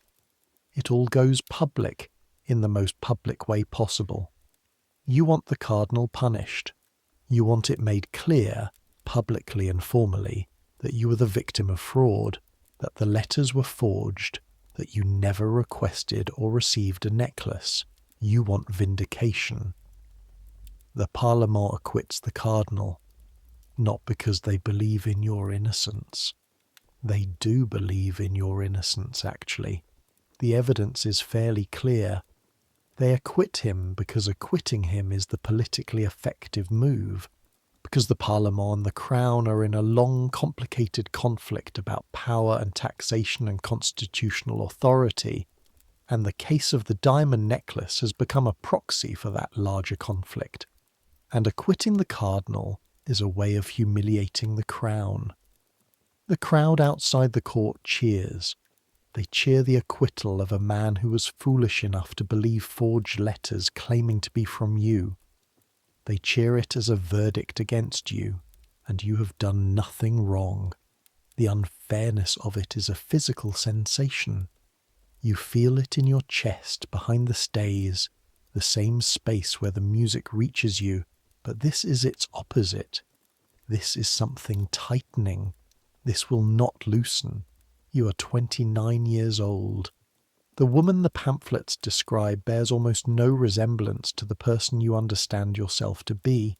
The Madame Deficit, the Austrian who hates France, the immoral queen of the libelle. None of it is you, and it doesn't matter. The stories are what people believe. The stories are what travel. After the diamond necklace, the quality of the hostility changes. It's not just criticism anymore. It's something that feels, at its edges, like something that could become dangerous. You don't say this. You don't show it. You hold the composed expression, the Versailles face, the one that gives nothing away. But in the evenings, in the inner apartments, after the ceremonies have ended and the powder is coming down and the stays are off, you sit by the fire and feel the weight of what is accumulating. What is accumulating is history. Not the kind of history you were meant to make. The diplomatic history, the dynastic history, the queen who cemented the Franco-Austrian alliance and produced the heirs who would rule France for a generation. That history was the plan. That was what you were sent here for. This other history, the one you can feel gathering around you in the late 1780s, is different. It is darker and faster, and it has a momentum that you're beginning to understand you cannot redirect. The harvests fail in 1788. It is the worst agricultural year in living memory. The winter of 1788 to 1789 is brutal. Temperatures not seen since the reign of Louis XIV. Rivers frozen, livestock dying, the roads impassable, the price of bread rising to the point where poor families in Paris are spending 90% of their income on bread alone. Just bread. Just the minimum to not starve. And at Versailles the ceremonies continue, the court functions continue, the hair is powdered, the dresses are pinned, the chocolate is served in Sèvres porcelain, the fountains run in summer. You know this looks like something. You know what it looks like to someone standing in a bread queue in Paris. You don't know what to do about it.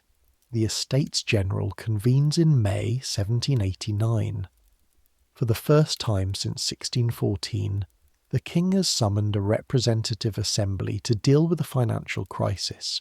The three estates, the clergy, the nobility, the commons, have gathered at Versailles. The third estate, the commons, arrives with a list of grievances 1,000 pages long. Every parish in France submitted a cahier de doléances, a notebook of complaints, and the third estate has brought them all. Versailles is full of politicians. Not the courtiers, not the aristocrats who have always been here, but a new kind of person. Men from the provinces, lawyers and doctors and merchants. Men who've read Voltaire and Rousseau and believe in things like natural rights and constitutional government. Men who look at the Palace of Versailles and see not the glory of France but its inequity. You look at them and feel something you can't quite name. They are different from the court. Their clothes are different. The third estate wears black, which is the rule. Plain black without the embroidery and lace of the court dress. And against the backdrop of Versailles they look like an absence, a space where the guilt should be. Their faces are different. The Versailles face, watchful, composed, strategic, is something they haven't learned yet or have rejected. Their faces show things. They're angry, they're hopeful, they're frightened. You are frightened too, though your face shows nothing. The summer of 1789. The Third Estate declares itself the National Assembly. The king locks them out of their meeting room. They move to a tennis court. They swear not to disband until France has a constitution. This is a revolution. Not yet the revolution that everyone will remember, but the beginning of it. The moment when the thing that has been building for years becomes undeniable. On July 14th, the Bastille falls. The news arrives at Versailles. The king is asleep when the first reports come. He is woken. He asks, according to accounts that you will later hear repeated many times in tones ranging from sympathy to contempt, he asks, is it a revolt? And the Duc de la Rochefoucauld-Liancourt replies, no, sire, it is a revolution. When you're told you're in your private apartments, the night attendant is there, the ladies are there, a courtier comes with the news, and the news fills the room in a way that physically changes the air of it, the pressure of it, the weight. You don't say anything. What is there to say? The Bastille was almost empty when it fell. Only 7 prisoners. It was mostly a symbolic act, a statement. The people of Paris storming a symbol of royal power. The people of Paris armed with pikes and muskets and the accumulated fury of years of bread shortages and pamphlets and the diamond necklace and all the rest of it. The people of Paris. They are 40 miles away. The people of Paris are 40 miles from Versailles, which has always felt like a different world, a different reality, a managed and gilded universe entirely separate from the one in which most people in France are actually living. 40 miles. In October, they walk it. The March on Versailles happens on October the 5th, 1789. A crowd of women, market women, fishwives, women who have spent the morning in bread queues and found no bread and decided that the solution was to walk to Versailles and get the king, leaves Paris in the rain. Thousands of them. They are joined by men, by the National Guard eventually, because the National Guard cannot quite not follow when the crowd is this large and this determined. It rains all day. You're at the Petit Trianon when the first reports arrive. You go back to the main palace. You take your place in the centre of the ceremony, which is the only thing you know to do, the only position available to you when nothing else makes sense. The crowd arrives at Versailles in the late afternoon. You can hear them. You can hear them. Even inside the stone walls of the palace, behind the thick curtains and the ceremonial architecture and the 18 miles of corridors, you can hear the sound of thousands of people outside the gates. Not individual voices, a sound below the level of individual voices, a collective sound, the sound of a crowd. You can hear it the way you can hear music in your chest, the same space. But this is not music. Your children are with you. Marie-Thérèse, 11 years old, holding your hand with a grip that is trying to be strong. Louis-Joseph, the Dauphin, 8 years old and already ill. The tuberculosis that will kill him in another year is already at work, and he looks fragile, his small face too pale under its powder. You hold them both. The crowd is negotiating with the king. There are demands. Bread, first, always bread. The king agrees to distribute bread from the royal stores. There are political demands. The king agrees to some of them. The crowd settles, partially. Overnight, an uneasy equilibrium. Then, in the pre-dawn hours of October 6th, a portion of the crowd breaks through the gates. They enter the palace grounds. They find the door to your apartments. They kill 2 of the guards. You hear it. Not the killing. That happens too fast and too nearby to fully register as distinct. You hear the noise of it, the sudden concentrated violence of it, the sound that comes through the walls, and you know. You run. Not from the room, through the connecting door, the corridor that connects your chambers to the king's. You know this route. You have walked it hundreds of times in the 4 years of your marriage. It is the route you take in the middle of the night when you need to be with your husband rather than alone in your own rooms. You run through it in your nightgown, barefoot, your hair loose, without your ladies, without your ceremony, without anything. You arrive at the king's apartments. The door is locked. You knock. You pound on the door, your hands hitting the wood. You can feel the impact in your palms, the vibration of it. The door opens. Louis XVI, enormous and pale in the corridor, looks at you for a moment and then opens his arms and you step into them. His arms around you, his size, the physical reality of him, the most private version of your husband, the one that exists outside the ceremony. The guards arrive. Order is restored in the partial way of such situations. The crowd is contained outside the palace. But you know now, you know in the way you know that a thing is ending. That morning the king agrees to go to Paris. The family will leave Versailles.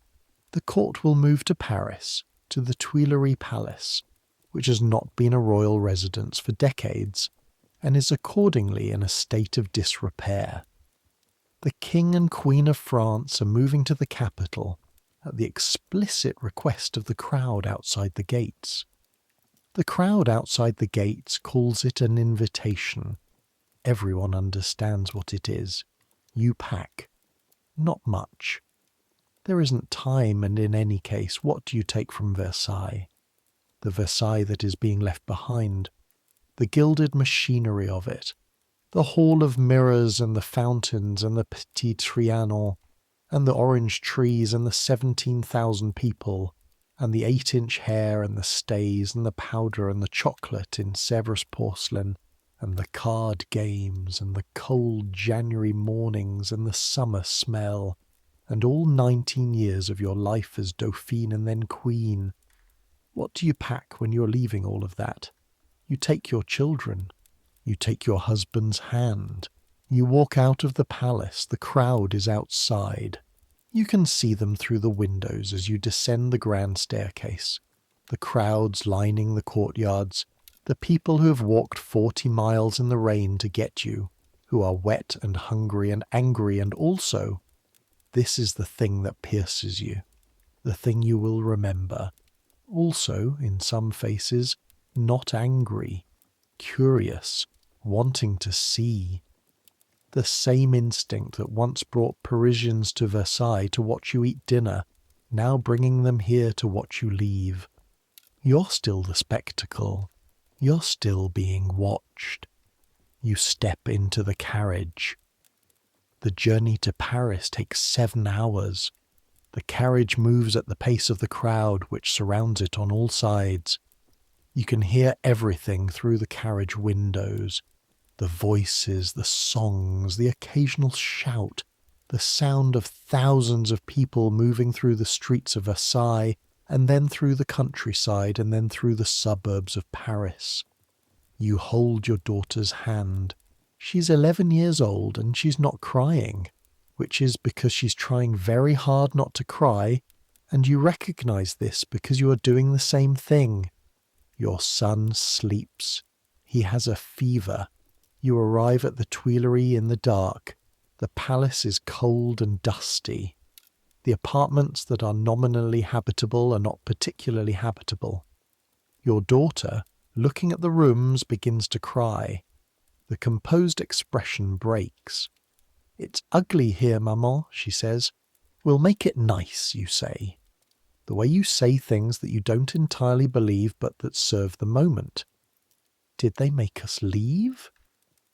You look at your daughter, 11 years old enough to understand what's happening, not old enough to have the vocabulary for it yet. "Yes," you say. You don't dress it up.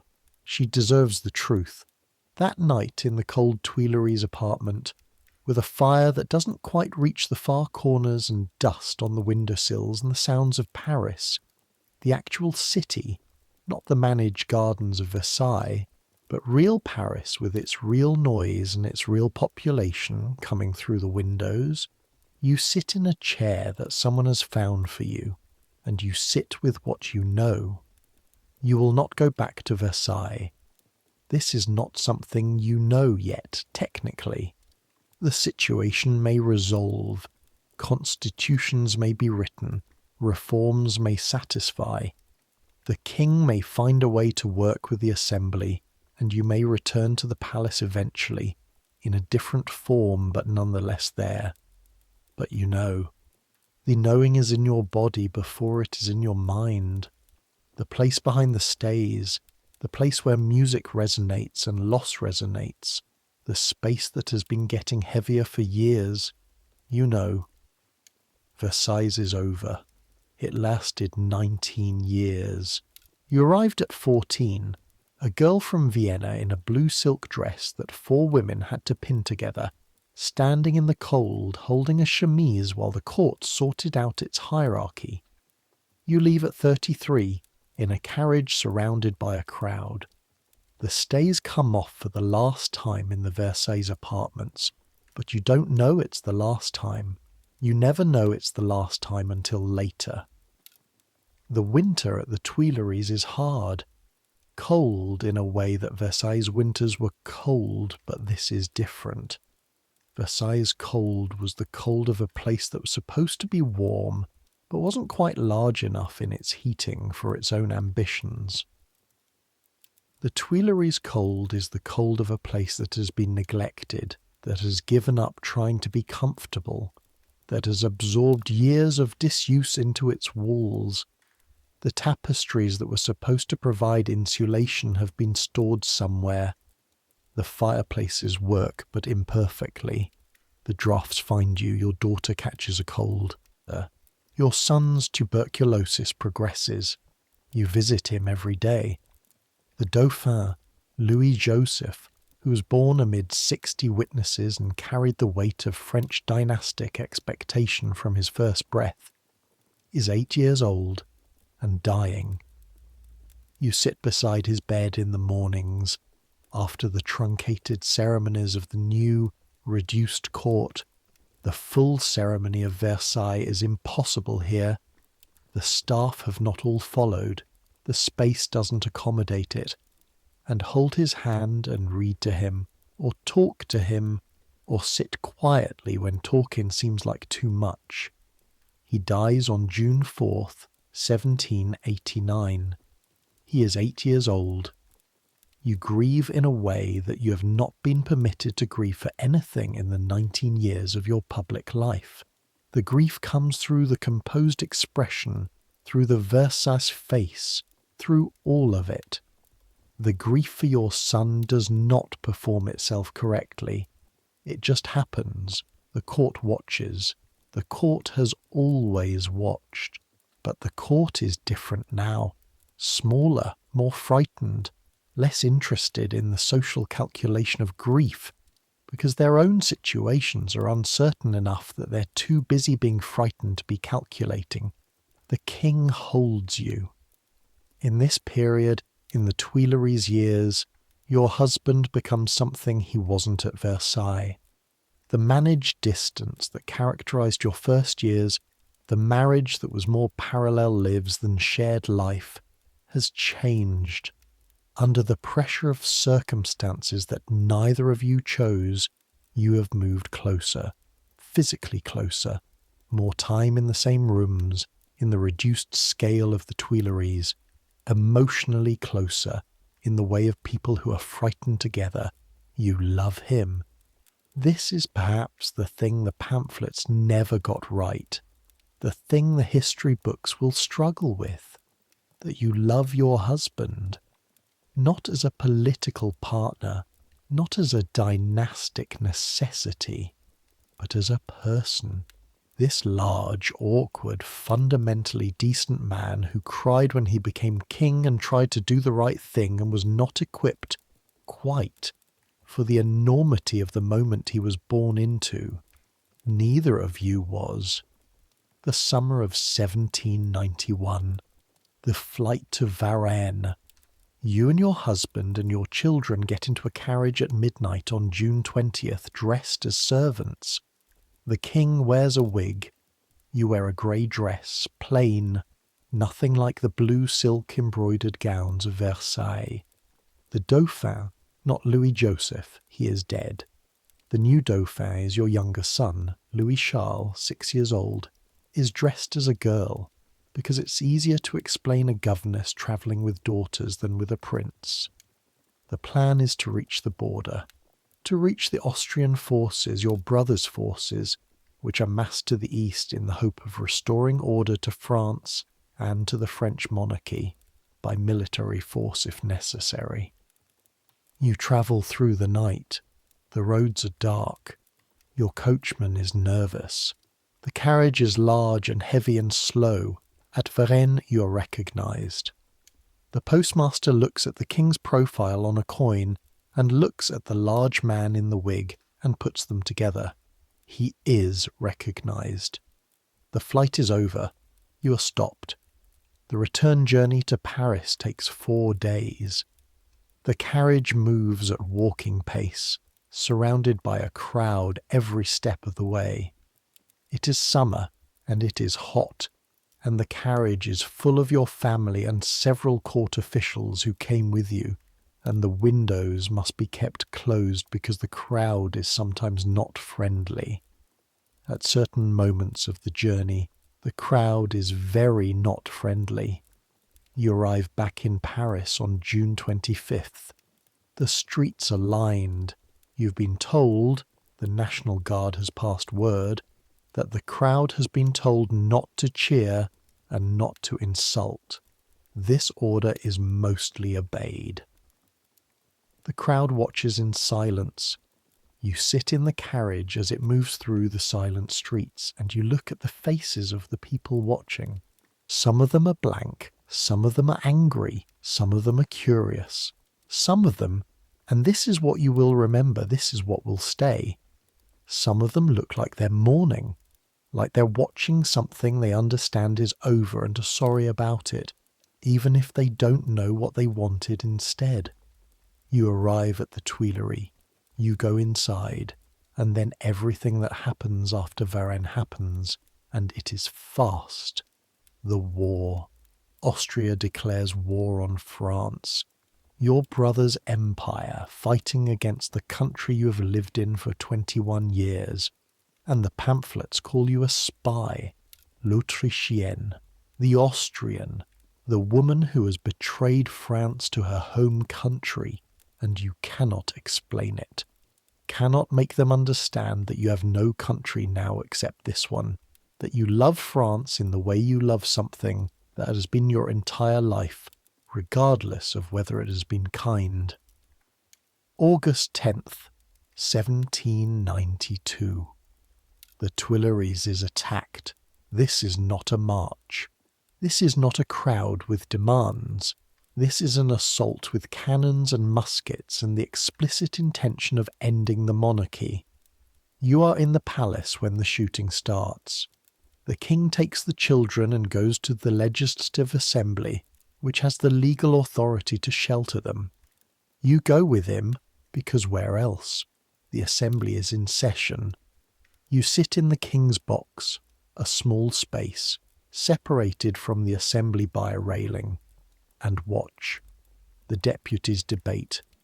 Through the windows of the hall you can hear the fighting at the Tuileries, the cannon fire, the muskets.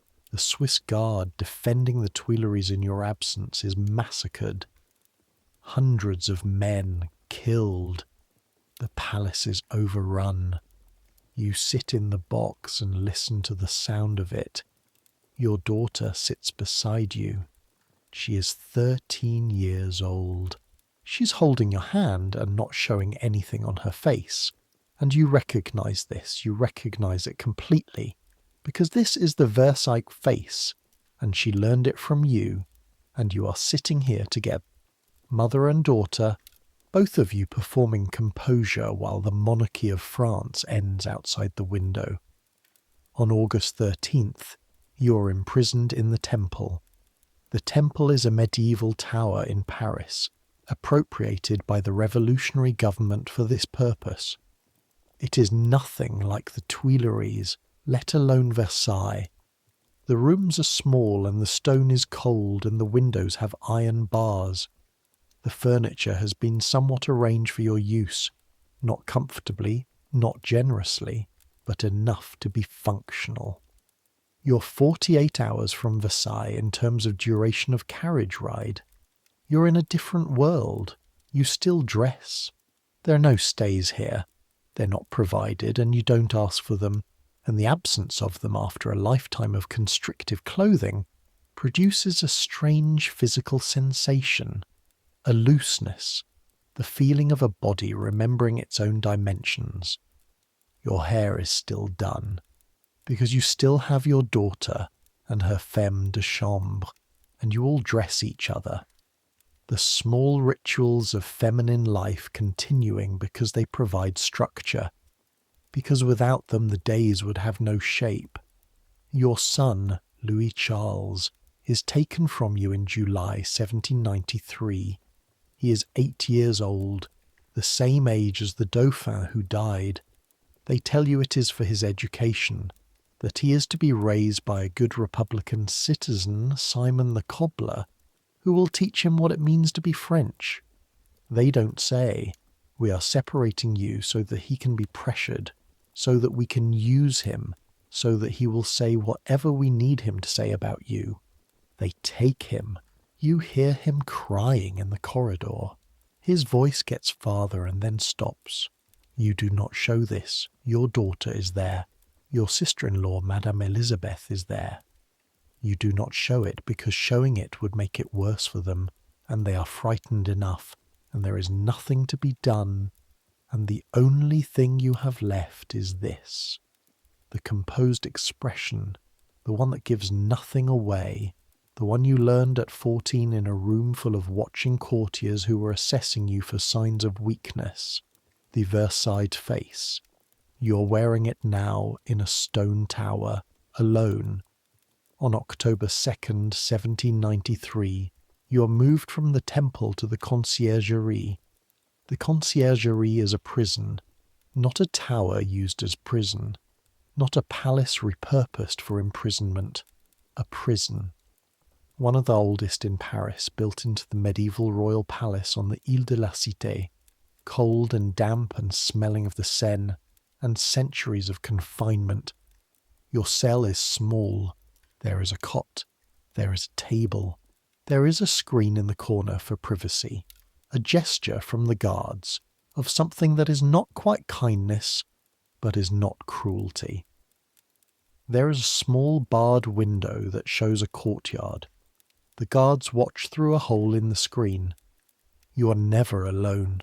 Even here, you have one dress, black for mourning. You are in mourning for your husband, who was guillotined in January. You have your hair, which is almost entirely grey now.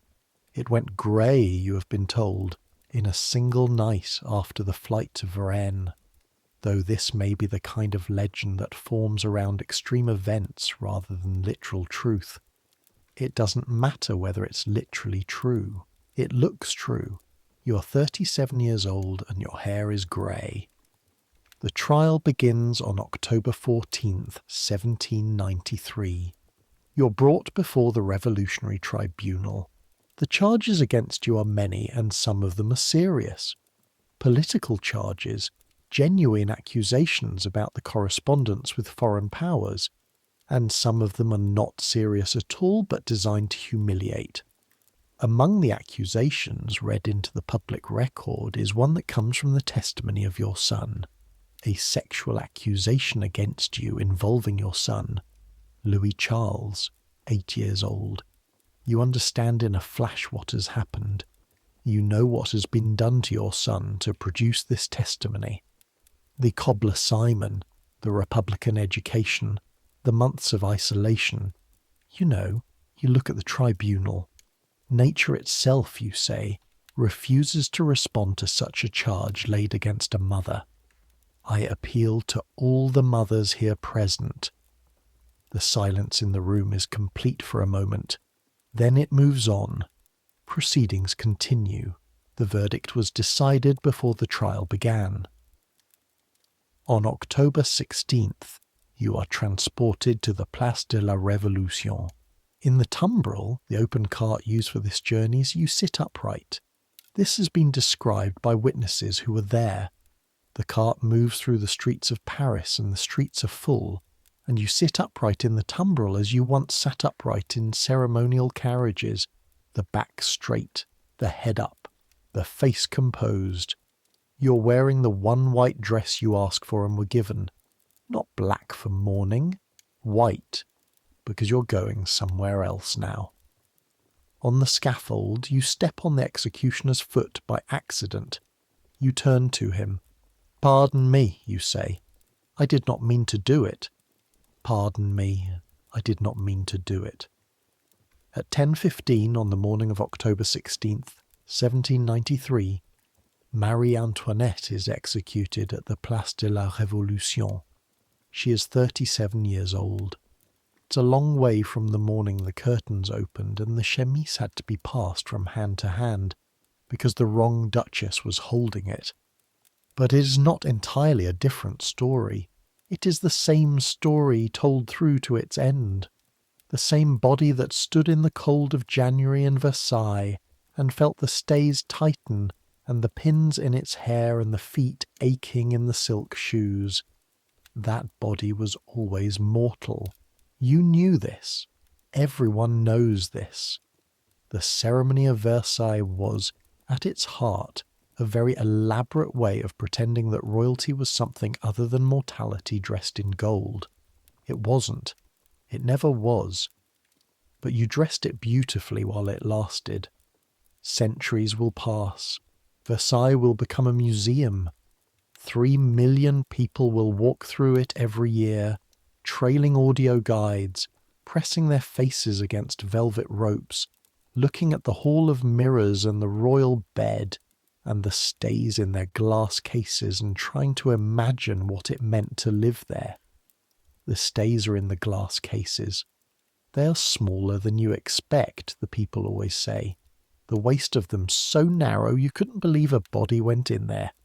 And yet it did. And yet she wore them every day. And yet the body adapted and endured and carried its life inside that shape. The fountains still run on summer days in the gardens of Versailles. They spring to life as you approach and close behind you as you pass, just as they always did, the water forcing itself upward against gravity. Some systems outlast the people they were built for. The orange trees still bloom in April. The smell of them, citrus and blossom on cold spring air, fills the terrace before the orangerie, and the tourists stop on the terrace and breathe it and find it remarkable. You would have agreed. The bed in the Queen's chamber is the same. The proportions of it, the dais and the gilt and the curtains, reconstructed, restored, as close to the original as the historians and curators and restorers could make it. People stand before it and try to imagine waking up in it every morning to an audience. They can't quite imagine it. That's all right. Nobody could, really, from the outside. But you lived it, and now you know what it felt like. The cold marble and the pins in the hair and the chocolate in the mornings, and the 45 minutes of being dressed by 4 women, and the sound of thousands of people outside the windows, and the first breath after the stays came off at the end of the day. The first breath, filling the lungs fully, the ribs expanding outward, the body remembering its own dimensions. That was always the best moment. Every day. That's the breath you get to take right now. Let the weight of it go. All of it. The ceremony and the performance and the watching. The stays unclasp. The pins come out. The structure falls away. The hair is just hair again. You're just a person in the dark, breathing. No audience tonight. No hierarchy. No schedule. Just the dark and your own breathing and the faint sounds of the world settling around you. Let the fountains run their last for tonight. Let the candles burn down. Let the hall of mirrors go dark, all 357 of them, reflecting nothing but each other in the absence of light. Let the orange trees breathe in the orangery. Let the gravel of the paths be still, and the water of the canal be still, and the long geometry of the gardens hold their shapes in the dark, waiting for morning. Let it all be still. You are warm enough, safe enough, still enough. You have a roof and a bed, and the quiet of the night around you, and that is more than enough. That has always been more than enough. That was what she wanted most of all. Just a moment of still. Just a morning without ceremony. Just the world for a moment not requiring anything of her. Give it to yourself now. The past is not asking anything of you tonight. Tomorrow the world will have its demands. Tomorrow there will be the usual things, the tasks and the noise and the performance of being alive in the world. Tomorrow is tomorrow, and it will arrive in its own time. But let's not rush past those years. Let's go back. Let's go back to the middle of it, to the years that the history books compress into a paragraph called the reign. Because those years contained whole lifetimes of living, and you need to understand what it was like to exist in that place, in that body, on those ordinary days that didn't make it into the history books, the days between the crises, the days that were just days. You are queen. You have been queen for 3 months. It is August 1774, and Versailles in August is a particular kind of overwhelming. The heat and the smell and the garden in its summer fullness, everything blooming at once, the orange trees back on the terrace, the parterres at maximum colour, the fountains running in long arcs of white water that catch the light and throw small rainbows on the gravel paths. The tourists, visitors really, they're not called tourists yet, but they function as tourists, are thick on the public paths of the gardens. The gardens of Versailles are not private, not most of them. The public can walk there, can observe the fountains, can pass through the gates, and experience the greatest engineered landscape in Europe on an afternoon for free. You occasionally see them from the windows, regular people, walking in your gardens. You think about this sometimes, the complicated relationship between visible royalty and the people who watch it. You were watched all your life, so were they, watching. Both of you in the same garden. One party behind glass. The question of who is more free is not as obvious as it used to seem. The business of being queen. There is more of it than you expected, which is saying something because you were prepared for a great deal. Not just the ceremonies. The ceremonies you knew about, had been trained for, had endured as Dauphine. The business is different. The actual governance. In theory, France is governed by the king. The king in council with his ministers makes the decisions. The queen does not govern. This is explicit and historical, and the court understands it. In practice, the line is more complicated. The king trusts you. He asks your opinion on things. Sometimes small things.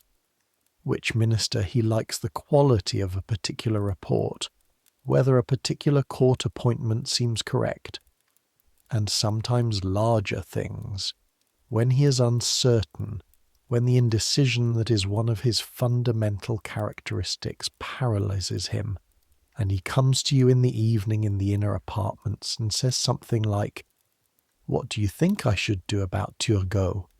referring to the finance minister, the reformer, the man who's trying to fix France's broken finances and making enemies at a rate that suggests the fixing will not happen. You tell him what you think. Sometimes he takes your advice. Sometimes he doesn't. Sometimes the advice is good. Sometimes, you will admit this later, much later, when later is available, the advice is wrong. You are 19, 20, 21. giving political advice about the governance of the most complex nation in Europe because your husband asks, and you have opinions and opinions in a vacuum without the discipline of actual responsibility, tend toward confidence. Your mother's letters, always. Maria Theresa from Vienna, dispatching advice through the Austrian ambassador with a regularity that makes you feel sometimes like the ambassador is less a diplomatic representative than an extension of your mother's arm. Be modest, be discreet, do not involve yourself in politics, but also, of course, support Austrian interests where you can. Use your position to influence the alignment of France toward Austria.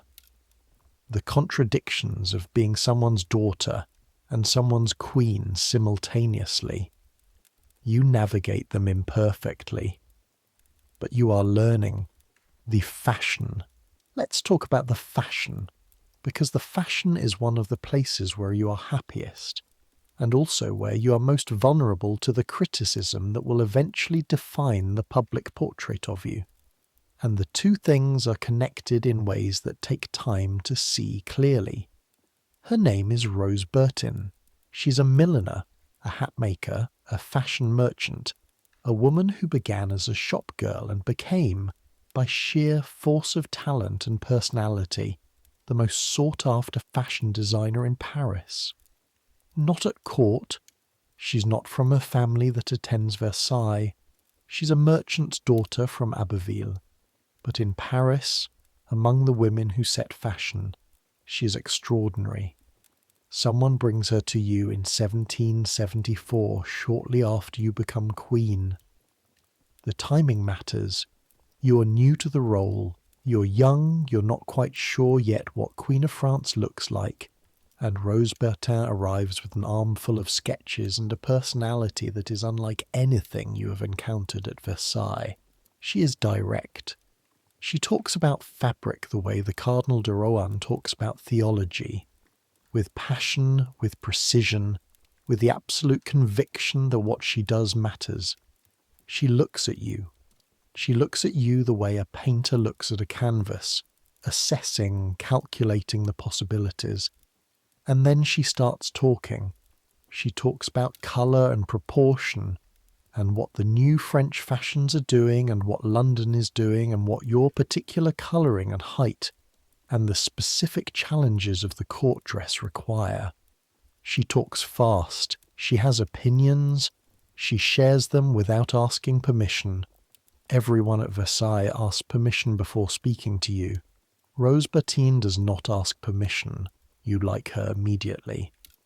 What Rose Bertin creates for you over the next decade becomes, in the hands of the pamphlets and the political opposition, a symbol of royal excess. And it is. There's no point in pretending otherwise. The dresses are extraordinary and expensive. The hair architecture that she and your hairdresser Leonard developed together, because she works in collaboration with the genius of the pouf, the towering hair constructions of the mid-1770s, the hair that gets higher every season until it has become something genuinely architectural. The hair structures reach, at their peak, heights of 3 feet above your natural head, and contain within them representations of entire scenes, miniature gardens, sailing ships, feathers that dye and plume, fresh flowers that have to be replaced daily because they wilt. The ship Pouf, for instance, when France is celebrating the naval victories of the American War, Leonard constructs in your hair a representation of a warship, with sails made of white lace and tiny cannons of gold wire and a hull of lacquered reed. You wear this through a full day of court ceremonies. You genuinely enjoy this. This is important to say. The fashion is not a burden you endure.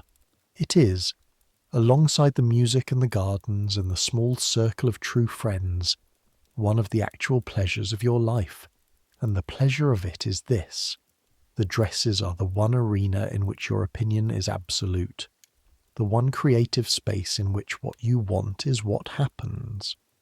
Rose Bertin comes to you with sketches and you choose, and what you choose is made, and no one overrides you. And the Dame d'Atour with all her protocol cannot tell you that the Queen must wear blue rather than rose because you prefer rose. You wear rose. The power of choosing your own colour. After everything else that has been decided for you, it is not nothing. The result over the decade of your collaboration with Rose Bertin is a wardrobe that is also a kind of autobiography. The pale colours of the early years, the blue and white and silver of a very young queen, deliberately light and delicate. The richer colours as you grow more confident, rose and lilac, and a particular dark green that becomes one of your favourites, the green of deep water.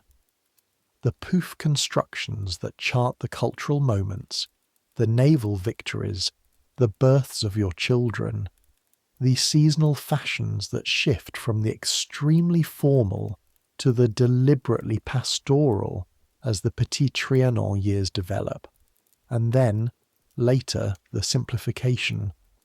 When the criticism gets loud enough and you begin to cut spending and reduce the wardrobe budgets, the silks become muslin, the tower constructions come down. You start wearing the simpler styles that are fashionable later in the decade. The chemise gown, the white muslin dress that looks so much like a shift that a portrait of you wearing it causes a scandal because people think you've been painted in your underwear. You wear it anyway. You were always, underneath everything, a person who preferred to breathe. The mornings with Rose Bertin are different from every other kind of morning at Versailles. She comes, officially she's a merchant, not a lady of the court, so she cannot attend the formal ceremonies of dressing, but she comes at a particular hour to the inner apartments with her sketches and her fabric samples and her opinions, and for an hour or two the strict protocol of Versailles relaxes slightly. The ladies are still present. But Rose Bertin talks to you as a craftsperson, talks to a client, directly, practically, as if the question at hand is simply the question of what looks good, rather than the elaborate social algebra that governs every other conversation you have. She holds fabric up to your face and tilts her head and says things like, "No, no, the rose pulls your complexion wrong in winter. In summer, yes, but winter needs the blue-green." Nobody else at Versailles tells you no. This is, you will come to understand, one of the reasons you keep calling her back. The direct speech. The person who talks to you about something real. The fabric samples. This is one of the specific physical pleasures of the Bertin sessions that you could not have anticipated when you were 14. The fabric she brings. Not the finished garments, but the raw materials, the lengths of silk and satin and the new cotton prints, the Lyonnaise silk weaving that is the finest in the world, the Indian cotton that is coming into fashion in the 1780s, the gauze and the tulle and the velvet. The fabric has qualities that you learn to assess by touch. Silk. There are dozens of kinds of silk, and they are all different. Silk satin is heavy and smooth and cold to the first touch, warming quickly against your palm. Silk taffeta is lighter and crinkles slightly under your fingers, produces a rustling sound when it moves that is the specific sound of the court, the background music of Versailles. Silk gauze is almost not there. You can see your hand through it, can barely feel the weight of it. Lion produces silk in colours that you can't quite describe. Not just red, garnet, rose madder, crimson, each with its own temperature of red, its own sense of what it means to be red. You learn to distinguish them the way a musician learns to distinguish intervals, by something that starts as intellectual and becomes eventually purely intuitive. You run your fingers along the samples. Rose Bertin watches.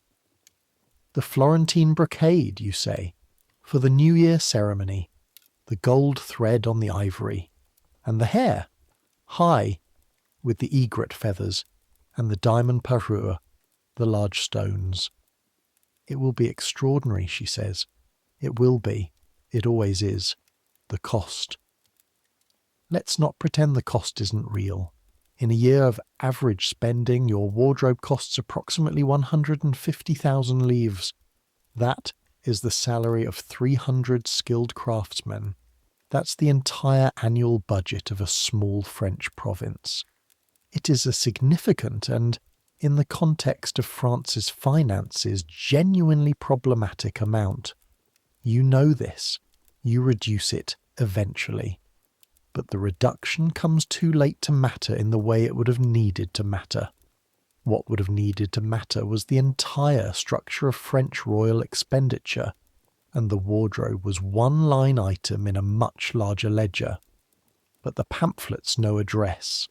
The pamphlets can describe a dress and make it mean something, make it visible, make it land in the hands of someone who's never been to Versailles and can still picture the dress, the extravagance, the excess, the Queen of France spending money on feathers while the price of bread rises.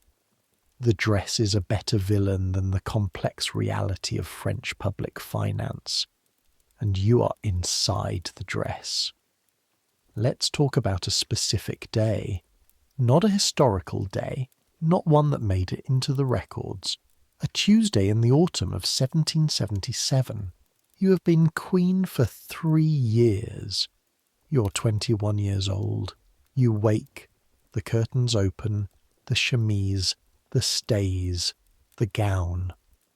Today it's the deep plum silk with silver embroidery on the sleeves, one of the ones you had made for the autumn season, a colour that Rose Burton said would be exactly right for the light in the state apartments in October, and she was correct.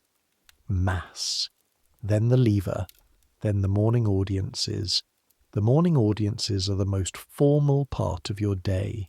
The throne room, or the equivalent space in your apartments, the chamber where you receive people, fills with a rotation of petitioners and visitors and diplomats and courtiers, each one with their own agenda, their own thing they want, and your job is to receive them with equal grace regardless of what they want, and to communicate through the combination of your expression, and your words and your manner, and the quality of your attention, that some are favoured and some are not, without ever quite making this explicit.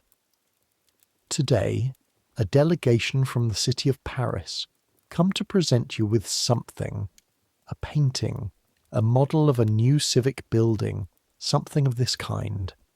You receive them with genuine warmth. You like the Parisians when they're in front of you like this. Individual faces, the actual people of the city rather than the abstract mass of them. There's a man in the delegation who is a printer. You learn.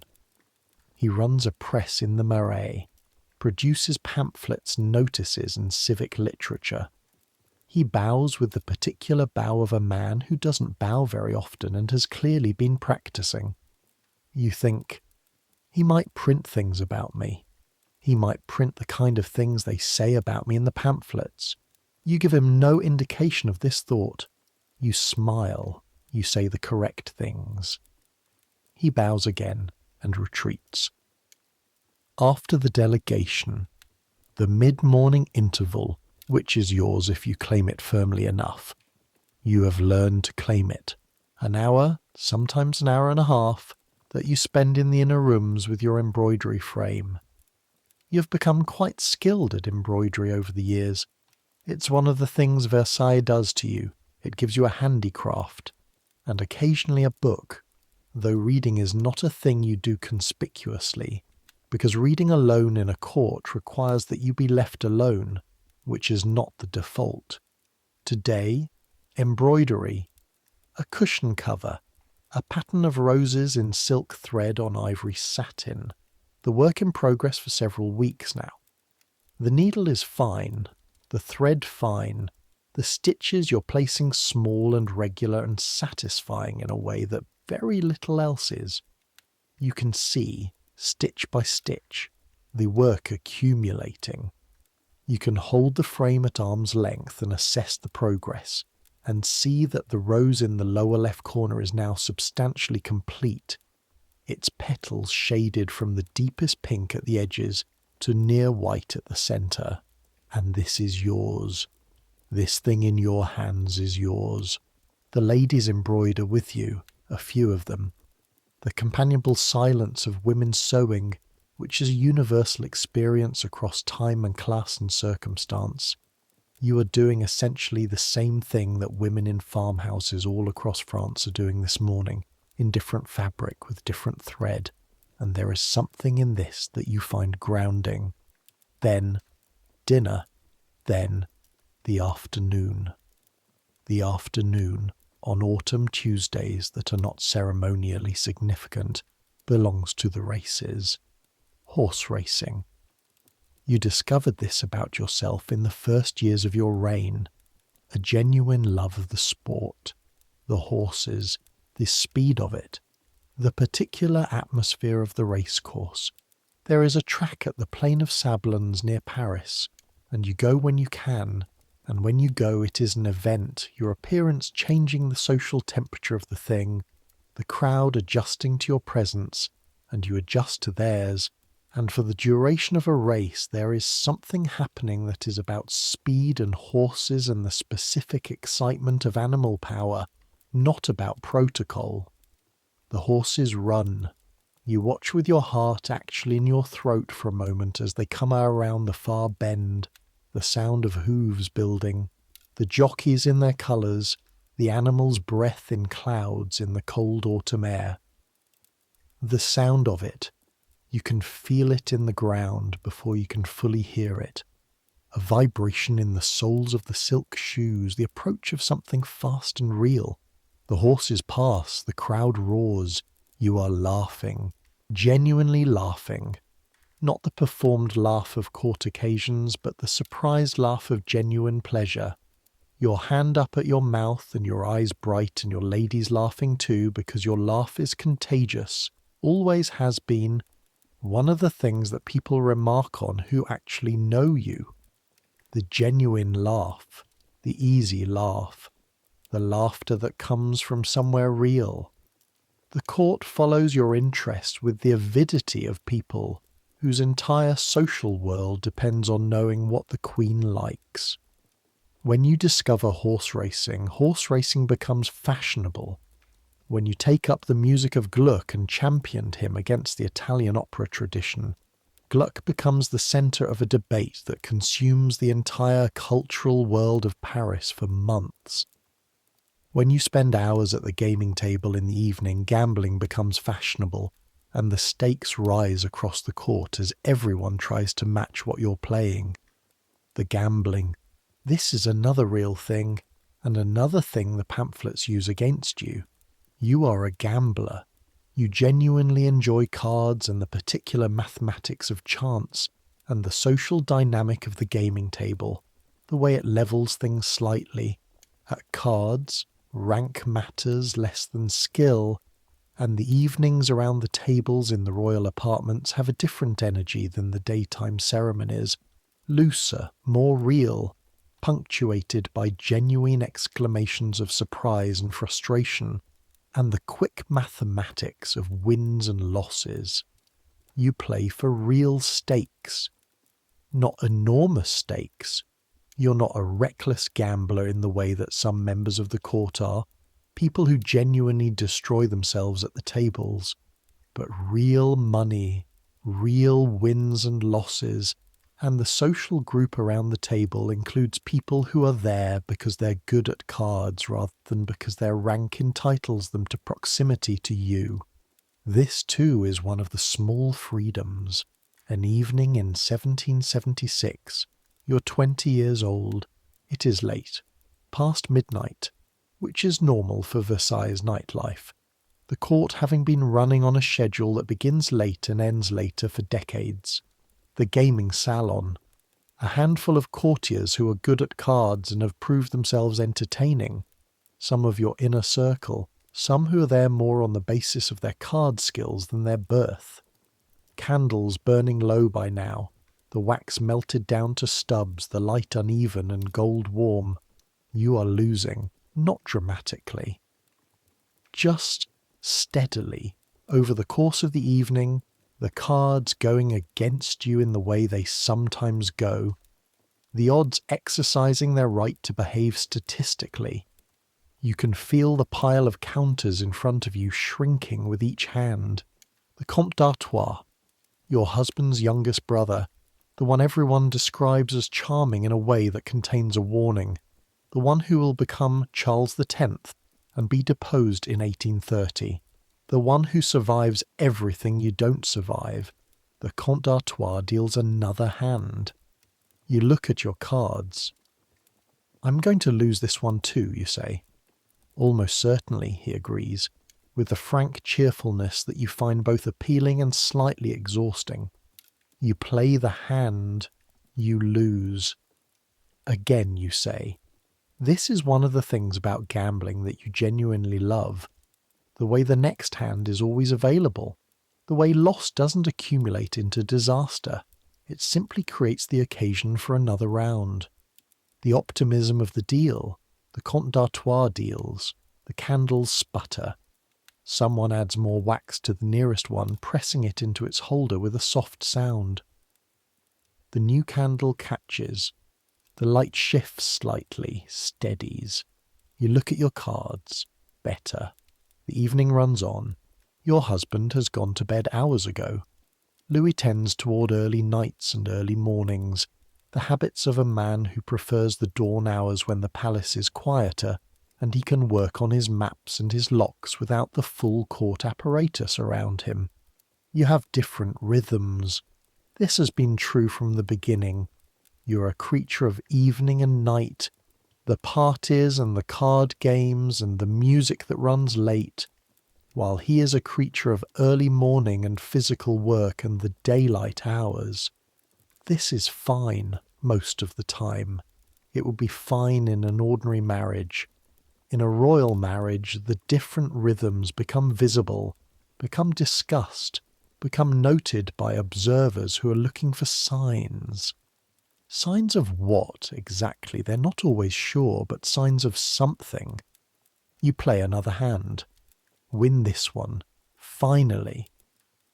The Comte d'Artois makes a face that suggests he's not entirely pleased about this. You are briefly, purely happy. The balls. Versailles, under your reign, becomes famous for its balls. Not just the formal court balls, which have always happened, but the masquerade balls that you introduce into the regular calendar of events. Occasions where the strict hierarchy of Versailles is complicated, if not quite suspended, by the masks and costumes that allow people to move through the rooms in a different identity. You love the masquerades, the specific pleasure of them. For one evening, in a mask, you can move through a room without being immediately identified as the Queen. This doesn't last. Your height, your posture, the way you move, these things are distinctive enough that people figure out who you are quickly. But for the first few minutes of a masquerade before the recognition happens, you're simply a masked woman in a room full of masked people. And no one bows, and no one adjusts their position in relation to yours.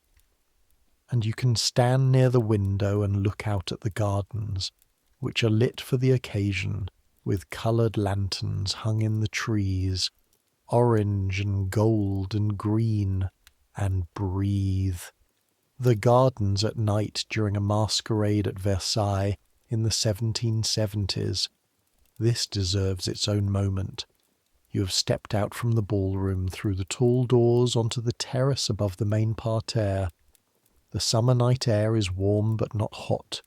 June, maybe, the temperature perfect for being outside in the light silk of a masquerade gown.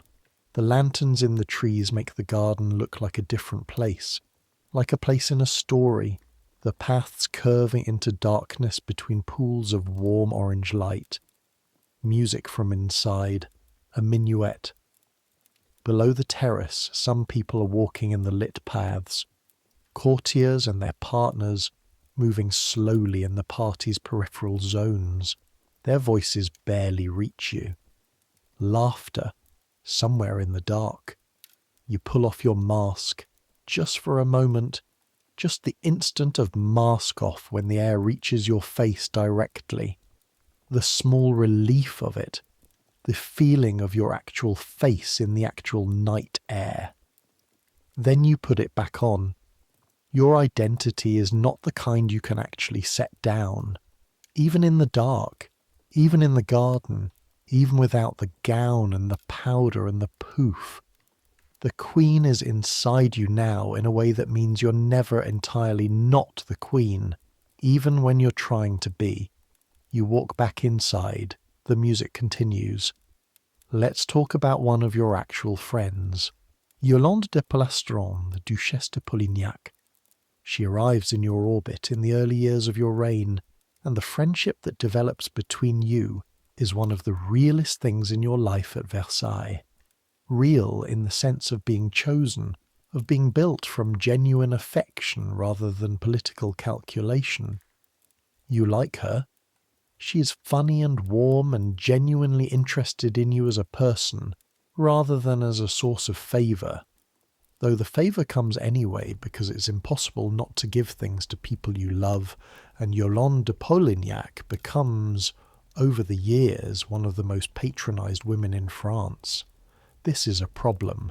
The court sees the favouritism and correctly identifies it as favouritism and incorrectly identifies its motivation. They think it's political strategy or the kind of calculated friendship that makes sense in court terms. It is not. It is just friendship, the real kind, which is actually worse in some ways because the real kind is not calibrated to produce optimal political results. The real kind makes you happy. She makes you laugh. The specific laugh, the surprised one, the genuine one. She can make you laugh in the middle of a court ceremony with a look, a barely perceptible shift of expression that is technically appropriate to the occasion while being, between you, completely hilarious. You walk together in the gardens of the Petit Trianon. Late morning in early summer. The English garden is in its full June state. The roses blooming along the winding paths, the small river catching light, the artificial grotto with its moss-covered stones and the constant cool sound of water. The grass here is not managed in the geometric way of the main gardens. It grows in a way that is managed to look unmanaged, clipped at a certain height but allowed to develop a softness, a roundness at the edges of the paths that reads as natural, even though it is entirely designed. You know it is designed. You designed it. But knowing something is designed doesn't stop it from working on you. The roses smell real. The light through the trees is real. The ground under your feet. You're wearing simpler shoes today. At the Petit Trianon, the dress code is relaxed. Rose Bertin's simplest muslin over the lightest of stays. The ground has a give to it that the marble floors of the palace don't. The specific pleasure of earth underfoot. Yolande walks beside you with her arm through yours. The children were asking about you, she says. She is the governess of the royal children by your appointment, which is another thing the court notes and some of them resent. But you trust her with them. You trust her to love them the way you need them to be loved, which is genuinely. I'll see them this afternoon, you say, your children. Marie-Thérèse, the eldest, who is serious and watchful and has the Habsburg colouring. Dark, strong features that somehow look better on her than they do on you. Louis-Joseph, the Dauphin, who is younger and already showing signs of the weakness that will kill him. The difficulty breathing on damp days, the pallor. Louis Charles, the youngest, who is robust and cheerful and doesn't understand yet what it means to be born who he is. Sophie, the baby, who will not survive infancy. You are a mother. This is one of the things that Versailles had tried in its early years to make into a function, the production of heirs, the continuity of the line. And what it became instead was something so much more private and more powerful than any ceremony. The specific smell of your children's hair, Louis Joseph's hands, which are your hands scaled down, the same shape of fingers. Marie Therese's laugh, which has caught one of your mannerisms. A particular intonation, something you didn't know you did until you heard her doing it. The thing that no one warns you about when they train you to be a queen is that being a mother changes everything. It changes what you're frightened of. It changes what you want. It changes the weight of consequence, because now the consequence isn't just what happens to France, or what happens to the dynasty, or what happens to the Franco-Austrian alliance. It's what happens to these specific children, these 4 people you made, who are counting on you in a way that the entire kingdom of France is not quite. Because the kingdom counts on the queen, but the children count on their mother, and those are different things. You walk in the garden. Yolande tells you something that happened at the previous evening's court that you weren't present for. Something small and funny, the kind of story that is only funny if you know the people involved and the specific protocols involved, which you do. You laugh. The genuine one. It startles a bird out of the rose hedge. "I'm glad you came to court," you say. She looks at you with a particular expression of someone who isn't sure they deserve the simple statement. "I'm glad you're here," she says, and then more quietly, "It can't be easy." "It isn't. But you manage it." "Do I?" A pause. The small river making its sound around the curve of the path. "Better than anyone I've ever seen," Yolande says, "and I've seen a lot of queens."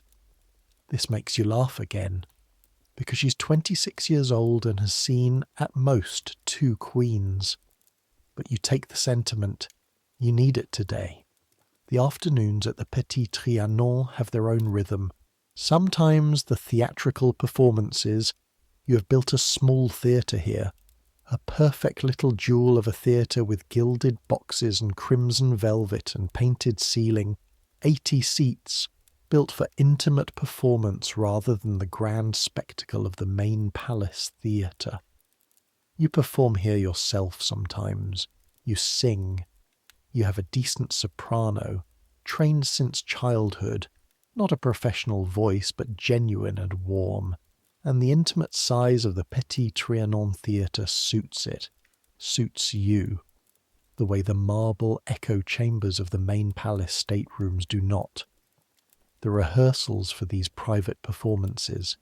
This is another of the specific pleasures that don't make it into the history books, because they're not historically significant. Late mornings in the Petit Trianon theatre, with a small group of friends and the professional musicians who accompany you, working through an operatic excerpt or a comedic piece, making mistakes and correcting them and laughing at the mistakes and running the section again. You are the queen, but you are also, in these mornings, a student, a performer, someone who can be corrected, someone who is learning. The professional musician who tells you that the note in the second measure needs to come earlier, that you're holding it too long and breaking the phrase. He tells you this with professional directness, the way Rose Burton tells you that the rose silk isn't right for winter, and you take it the same way, with relief, with the pleasure of being treated as a person capable of improvement rather than a function that must be accepted as is. You run the section again, better this time.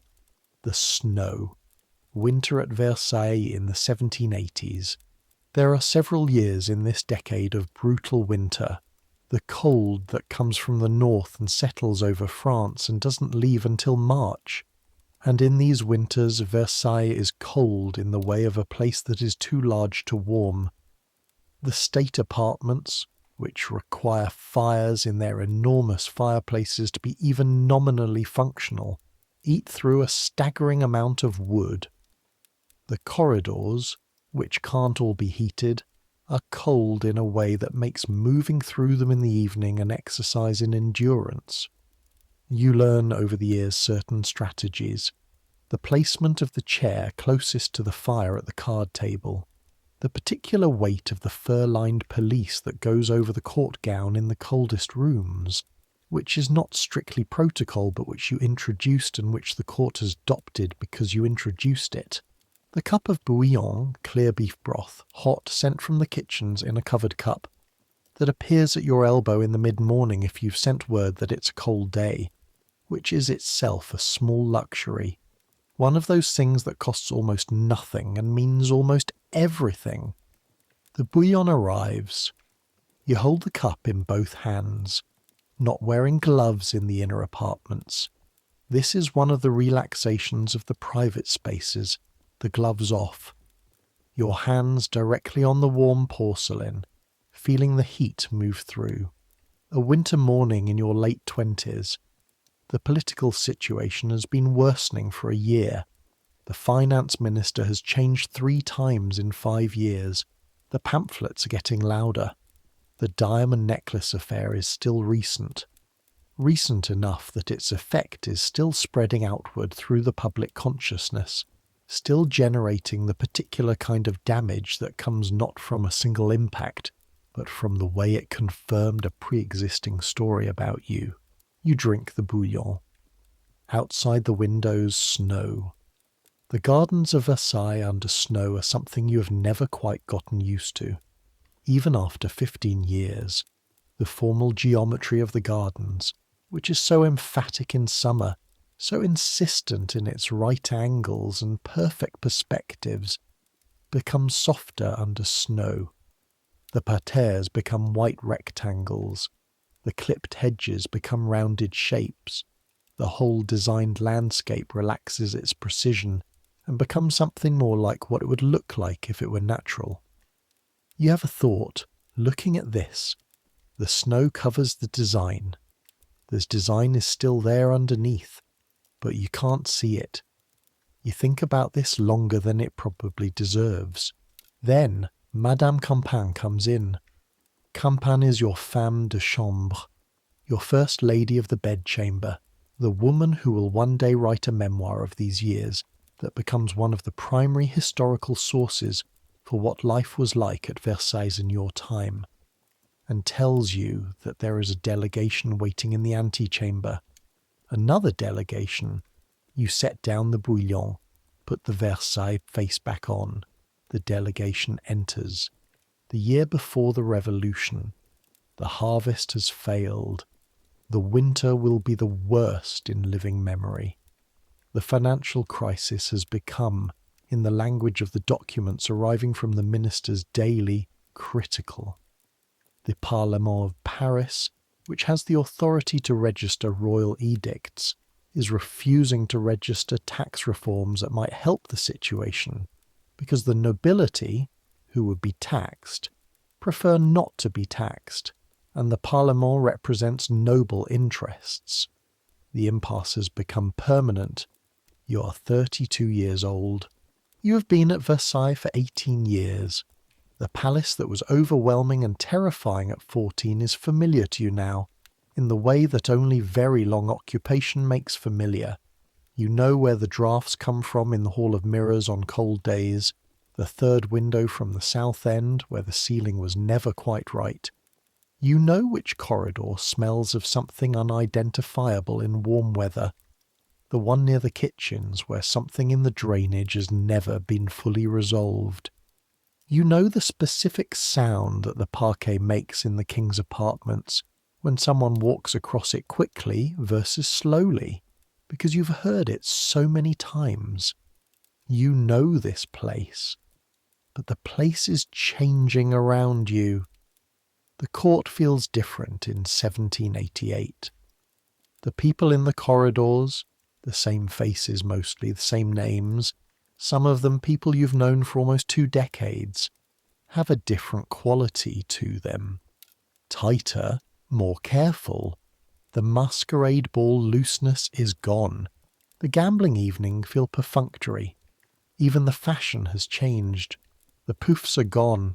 The massive hair constructions of the mid-1770s, which went out of style naturally, the way fashions do, but whose passing feels now in retrospect like a kind of signal. The extravagance went out of fashion before it became politically necessary to abandon it. The court is frightened, not of anything specific yet, of the way things feel, of the speed with which bad harvests become bread shortages, become crowds in the streets of Paris and the provinces, of the pamphlets, which have been running for years but have now reached a volume and a shrillness that is qualitatively different, of the Estates General that the king has called, which is either the beginning of a solution or the beginning of something else, and no one is quite sure which. You sit with the king in the evenings. The conversations have changed. In the early years, the evenings were about the court, about the social world, the card games and the gossip and the personalities. Then, as the decade progressed, there was more actual discussion. Politics, ministers, the American War, the finances. Now, in 1788, the conversations are about something that doesn't quite have a name yet because you are inside it, and the people inside events don't have the vocabulary for them that historians will develop later. It can be resolved, your husband says. He believes this. You can hear that he believes it, which is different from whether it's true. He has a fundamental faith in the possibility of resolution, in the idea that problems submitted to goodwill and reform can be resolved. It is one of his best qualities. It is also, in the specific context of 1789, a limitation. The Estates General, he says, if we can get them to agree to, I know, you say. You do know. You've read the same documents, the same proposals from the same ministers, the same analysis from the same advisers, who disagree with each other about almost everything except the severity of the situation. What you're less sure about is whether the situation is the kind that resolves. You don't say this. You sit with him by the fire. His hands are big. You've always noticed the size of his hands, which are a craftsman's hands really, made for the locks and the maps and the physical work he loves. He is 34 years old and he looks tired in a way he didn't look tired 5 years ago. You take his hand. He looks at you. This is the version of your marriage that you wish the history books had. Not the diplomatic cipher of the early years, the foreign princess meets reluctant husband narrative that everyone knows. This, the two of you in the fire's light, holding hands while France reshapes itself outside the windows, two people who have spent 19 years finding their way toward each other and have in the last several years arrived. It will be all right, he says. He needs you to agree. Yes, you say. The King of France and the Queen of France sitting in a room together in the winter of 1788, agreeing that it will be all right, both of them knowing and not knowing what is coming, the way you know and don't know things that are too large to fully face. The fire settles. The palace is cold. Outside, France is hungry. The Tuileries. After Versailles, the Tuileries. After the October days, the new reality. Let's live this one too, because the contrast between the two places is one of the facts of your history that needs to be felt rather than simply stated. The Tuileries Palace is on the right bank of the Seine, at the western end of the Louvre complex. It was built in the 16th century and served as the royal residence before Versailles became the permanent court, before Louis XIV moved everything to his artificial paradise 14 miles from Paris, and left the Tuileries as a building that was used for secondary purposes, for visitors, for the opera, for the various overflow functions of a court that had outgrown its origin. Nobody has been maintaining it as a royal residence for 80 years. When you arrive in October 1789, you arrive to dust, real dust. Not the metaphorical dust of neglect, but the actual dust of 80 years of secondary use in a building that's never been fully cleaned because it was never expected to need proper cleaning. The rooms have furniture, some of it, but furniture covered in cloths.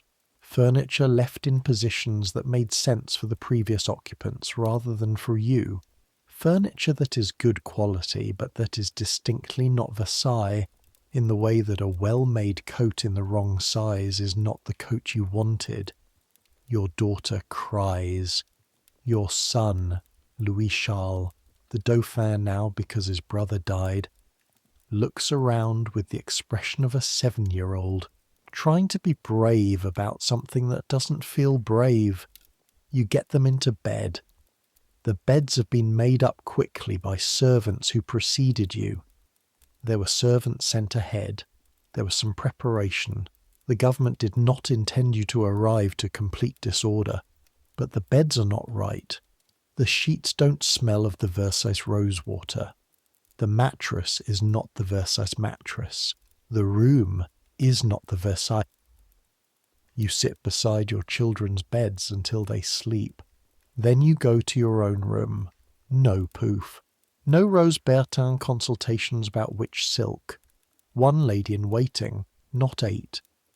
The stay lacing has already been simplified. The elaborate understructure of Versailles court dress makes less and less sense in the Tuileries, where you're essentially under house arrest and there is nowhere to wear it. You sit. The single candle throws your shadow on the wall behind you, enormous and wavering, the silhouette of a woman with loose hair and a plain dress in a room that smells of dust and the scene. You are still queen. Technically, by law. The monarchy has not been abolished. The constitution that is being written will include a king. Louis XVI will be a constitutional monarch, his powers limited but his existence continuous, and you will be queen, and the dynasty will continue in some form. You are still queen. And the particular sounds of the Tuileries at night are so different from the sounds of Versailles that they feel like a foreign country. Versailles, the creak of stones settling, the footsteps on marble, the particular quality of sound that comes from long corridors in a massive building, echoes that travel far before they die. The Tuileries, different stone, different scale, and outside the windows, Paris. Not the managed park of Versailles, not the geometric gardens and the distant fountains, but the actual city, an actual city of 600,000 people, the streets and the carriages and the voices and the smell of it. Paris smells different from Versailles. This should not be surprising. Paris is a city that has evolved according to the logic of human need and economic pressure, rather than the logic of royal aesthetics. It smells of the Seine, which has a particular mud and water smell that is not unpleasant on its own, but combines with the urban accumulation of 600,000 lives in a way that produces something complex and not entirely agreeable. It smells of coal smoke. Paris heats itself with coal in a way that Versailles, with its vast stores of wood from royal forests, does not. It smells of bread in the mornings, when the bakeries are working. It smells of horse and wet cobblestone after rain. Through the windows of the Tuileries, the smell of Paris comes in. You lie in the bed that is not the right bed, and breathe the air of Paris and try to sleep. The new life at the Tuileries organises itself slowly into routines that are shadows of the old routines. Mass still, there is a chapel. breakfast, still served ceremonially but with fewer attendants. Audiences still, because the government requires them, and the diplomatic necessity of appearing functional does not cease simply because the monarchy has been curtailed. But the quality of the days is different. At Versailles, you were performing within a structure that was so established and so total that it surrounded you entirely. The protocol was a kind of atmosphere. You breathed it. You couldn't not breathe it. It was everywhere. At the Tuileries, the protocol is something you are consciously trying to maintain, performing it deliberately against a background that is actively not protocol, and the effort of the maintenance is visible, is something you feel. You're holding something up that was previously holding you. The National Guard is outside. They're not hostile. Not all of them. Not most of them. But they're there. And they watch the comings and goings of the palace with the attention of people who have instructions. You're not a prisoner in the legal sense. You're not permitted to leave. The distinction is noted. Your correspondence. Before the Tuileries you wrote letters.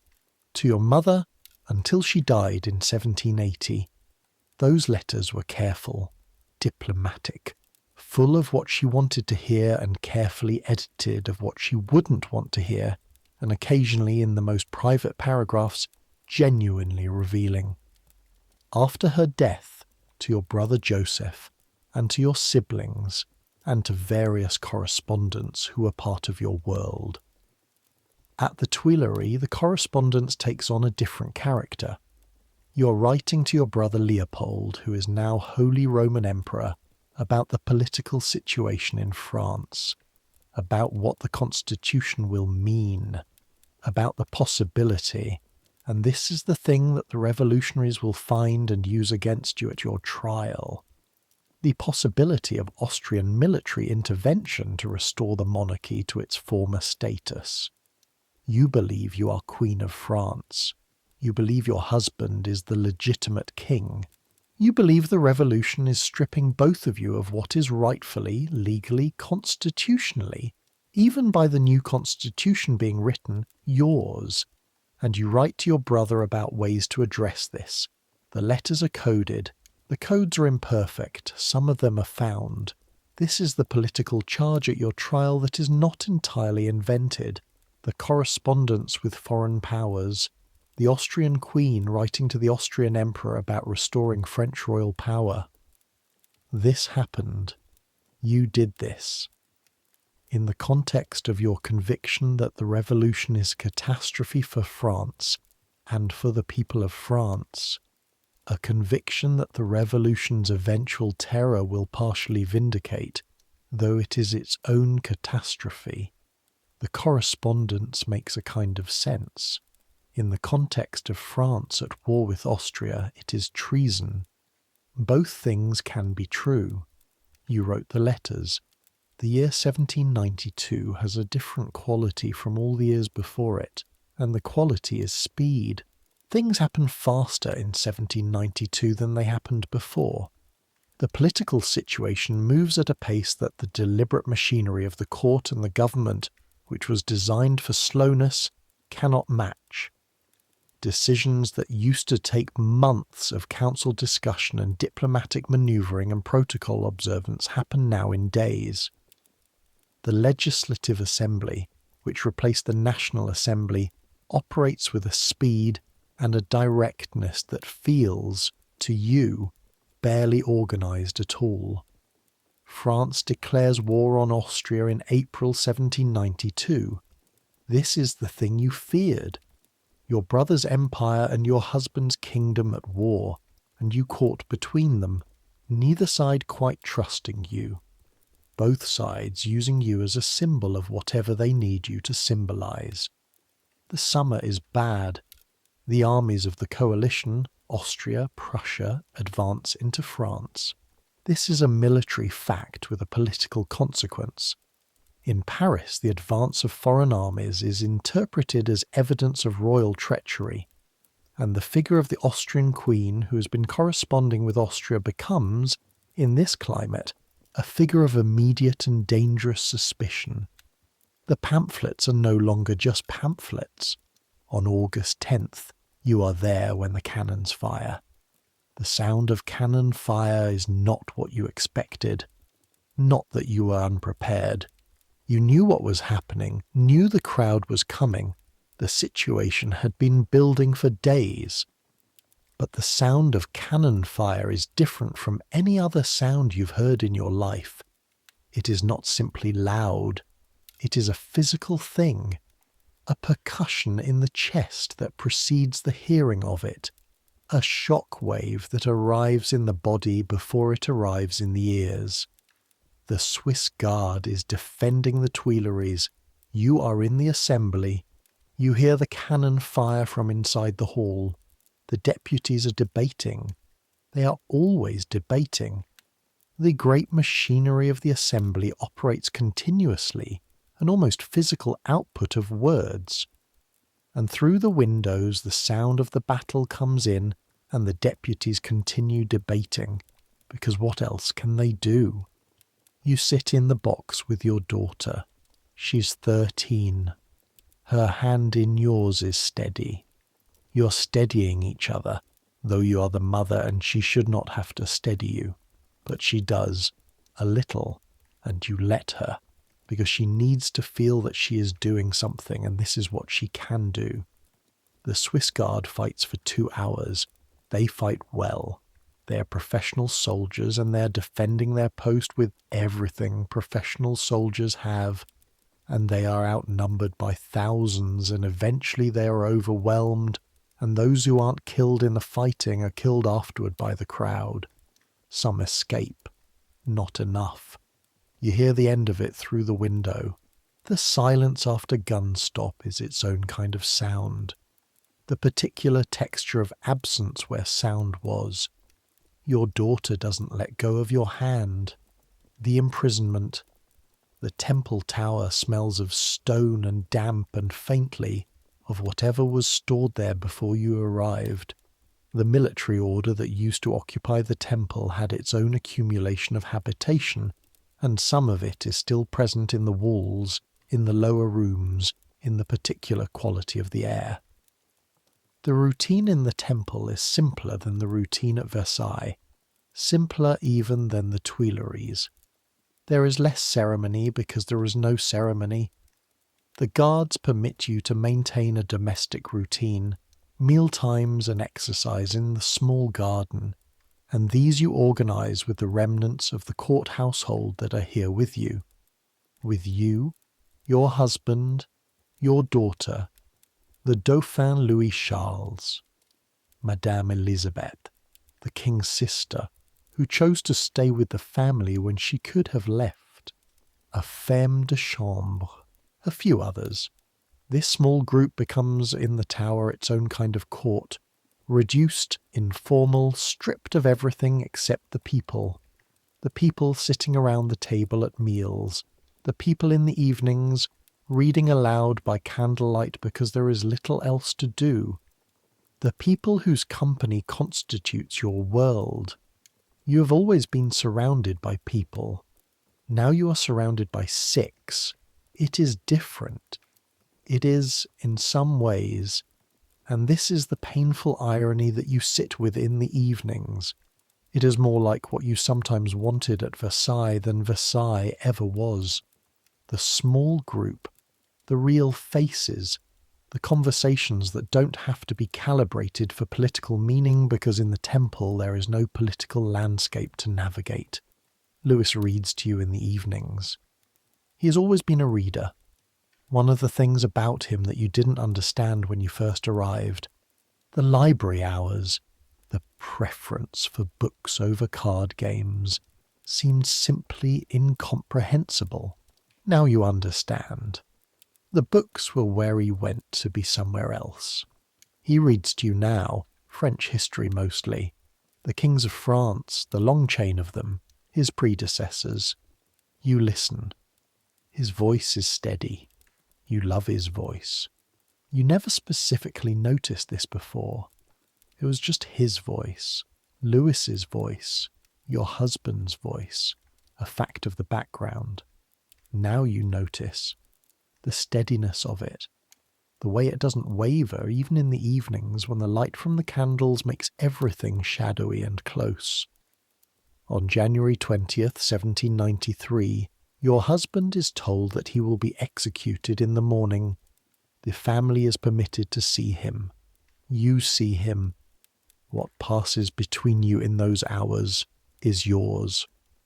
The history books have the accounts, Clary's memoir, Madame Elizabeth's letters, and they describe the scene with varying degrees of accuracy and sentiment. But what it felt like is yours. What it was to hold his hands, those craftsman's hands, in the last hours of the night. What it was to see your children with their father for the last time. Your daughter rigid with suppressed grief. Louis Charles too young to fully understand. Louis himself calm in a way that was not quite human, that was something beyond human. The calm of a man who has made his peace. He asked if he could say goodbye in the morning. He was not permitted to in the morning. That decision, the decision to take him in the pre-dawn hours without the farewell, to spare the family the final moment, was made by the convention for reasons of security and order. It spared them nothing. It simply removed the goodbye. You hear the crowd from inside the tower. You do not show your daughter and your son what you are feeling.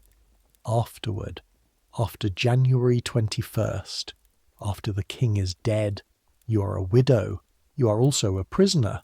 You are also still, technically, the queen, because your son is now Louis XVII, the King of France in the eyes of those who consider there to be a King of France, and you are the Queen Mother, the regent, the natural guardian of the king. The convention's view is different. In July, they take your son. You hear him crying. This is the thing that breaks you, not what broke you at Versailles, not the chemise ceremony, not the watching eyes, not the pamphlets, not the August 10th cannon fire. None of that broke you. But the sound of your 8-year-old crying in the corridor while they take him away. You are not permitted to go to him. There is nothing. There is no system in existence, no etiquette, no composed expression, no thing you were trained to do that covers this. The resource you developed over 20 years of Versailles, the ability to contain the interior self, to manage the exterior self, to present the composed face regardless of what is happening behind it. This has its limits. You find the limits now. After he's gone, you sit with your daughter and Madame Elizabeth in the room. The room is silent. Your daughter reaches for your hand. She does the thing you did, all those years ago, with her brother's small hand in yours, steady and needed. She holds your hand and she is steady, and she lets you lean on that steadiness. She is 13 years old. You look at her. You are very brave, you say. She is. She is extraordinarily brave. She will survive all of this. She is the only one of your 4 children who will survive. She will live to be 72 years old, outlasting almost everyone from this period of history, carrying the memory of it through decades of a different world. She will be called Madame Royale by those who support the exiled Bourbon, and she will always be, underneath the titles, the daughter who held your hand in the temple. In August, you are moved to the conciergerie. The conciergerie has been a prison since the 14th century. It sits at the western end of the Ile de la Cité, on the Seine, its towers rising directly from the river. Inside, the cells are arranged on either side of long vaulted corridors. Stone, medieval stone. The stone of a building that was constructed to last and has lasted, and will continue to last long after all the people inside it have become history. Your cell. It is small, perhaps 12 feet by 8. The walls are stone, the floor is stone, The single window is barred and faces a courtyard. The furnishings, a cot, a table, a chair, a screen for the toilet area. The walls are damp, the Seine is very close, and the stone breathes the river's moisture. The smell of the cell is stone and damp with underneath it something older. The accumulated presence of all the people who have been in this room before you. How many people have been in this room before you? How many of them understood it would be the last room they would be in? You're given a black dress, not the Versailles black of formal mourning, with its Alençon lace and its silk ribbons and its careful construction. A plain black dress, wool, serviceable. You put it on. You have one other dress, white. You ask for it and it was brought. The guards watch through the screen. They are there all night. You are never at Versailles or the Tuileries or the Temple or the Conciergerie ever alone. At least this is consistent. The trial, October 14th, 1793. You have been in the Conciergerie for 6 weeks. You have not slept well. The sleep in the cell is the sleep of someone who cannot fully rest. The body alert to the guards, to the sounds of the prison, to the damp.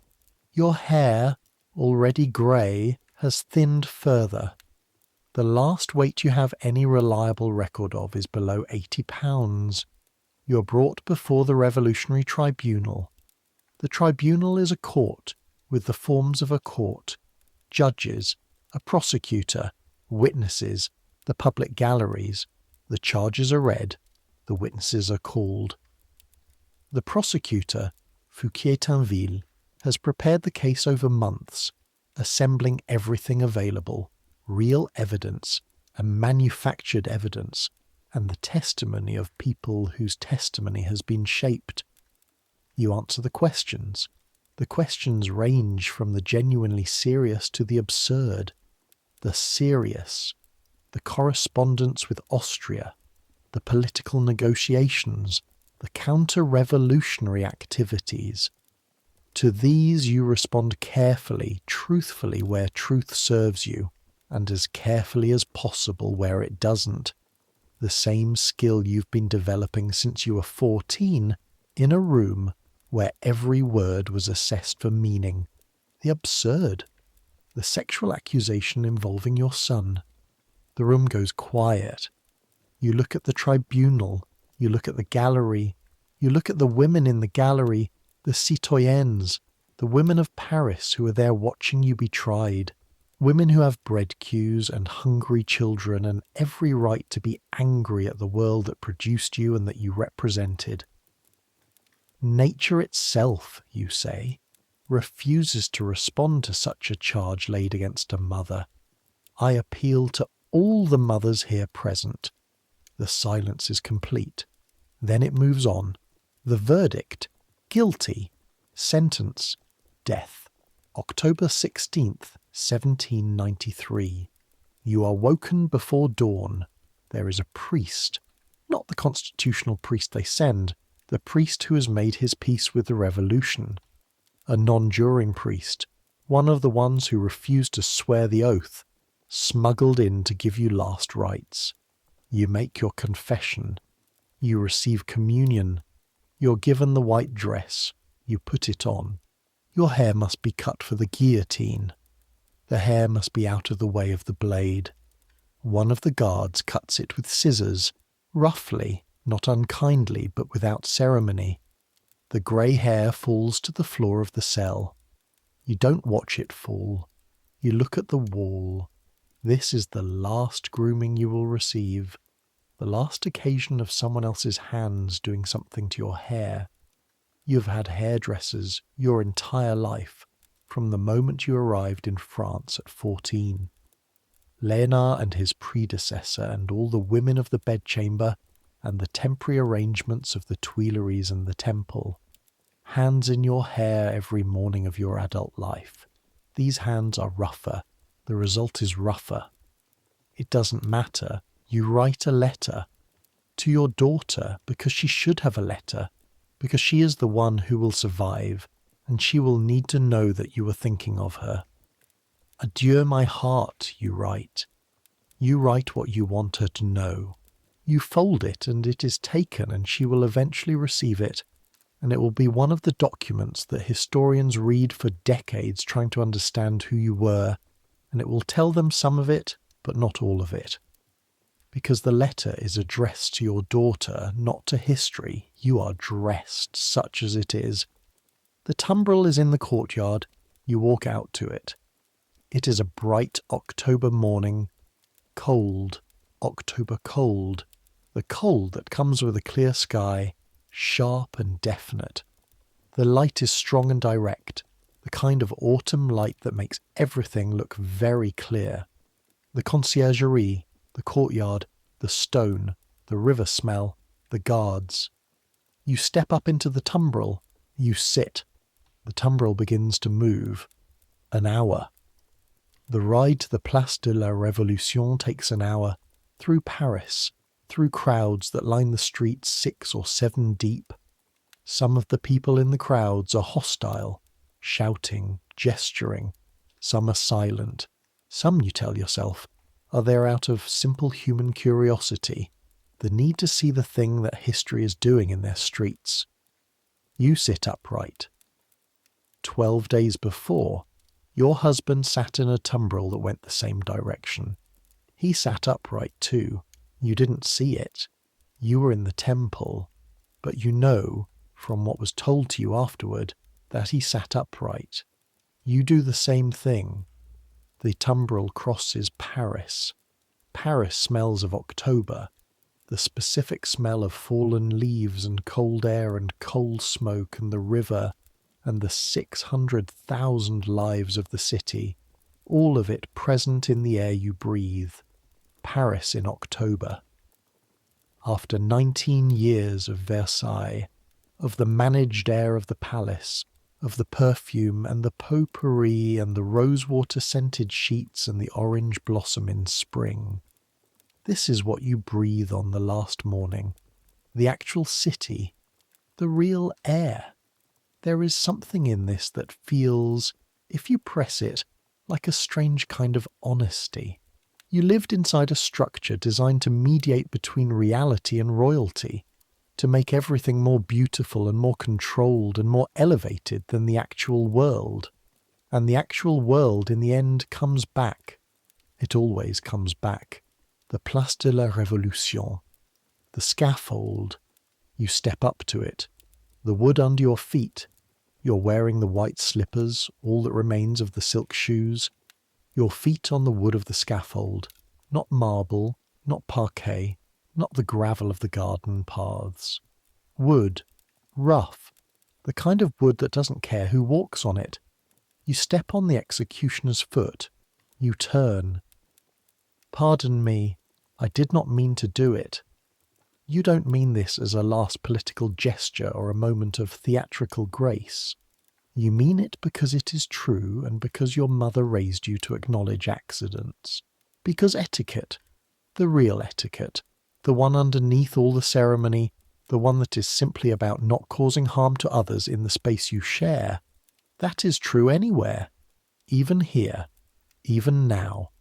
At 10:15 in the morning of October 16th, 1793, Marie Antoinette dies on the guillotine in the Place de la Révolution. She's 37 years old. She's lived in France for 23 years. The Place de la Révolution will be renamed, eventually. It will become the Place de la Concorde. Concorde, harmony, peace, the making together of something that was apart. The greatest public square in Paris will bear, in the end, a name that sounds like the opposite of what happened there. This is history's particular way of apologizing. Now. Centuries have passed. The Place de la Concorde exists. You can stand in it. You can stand in the centre of it on an October morning and look in every direction.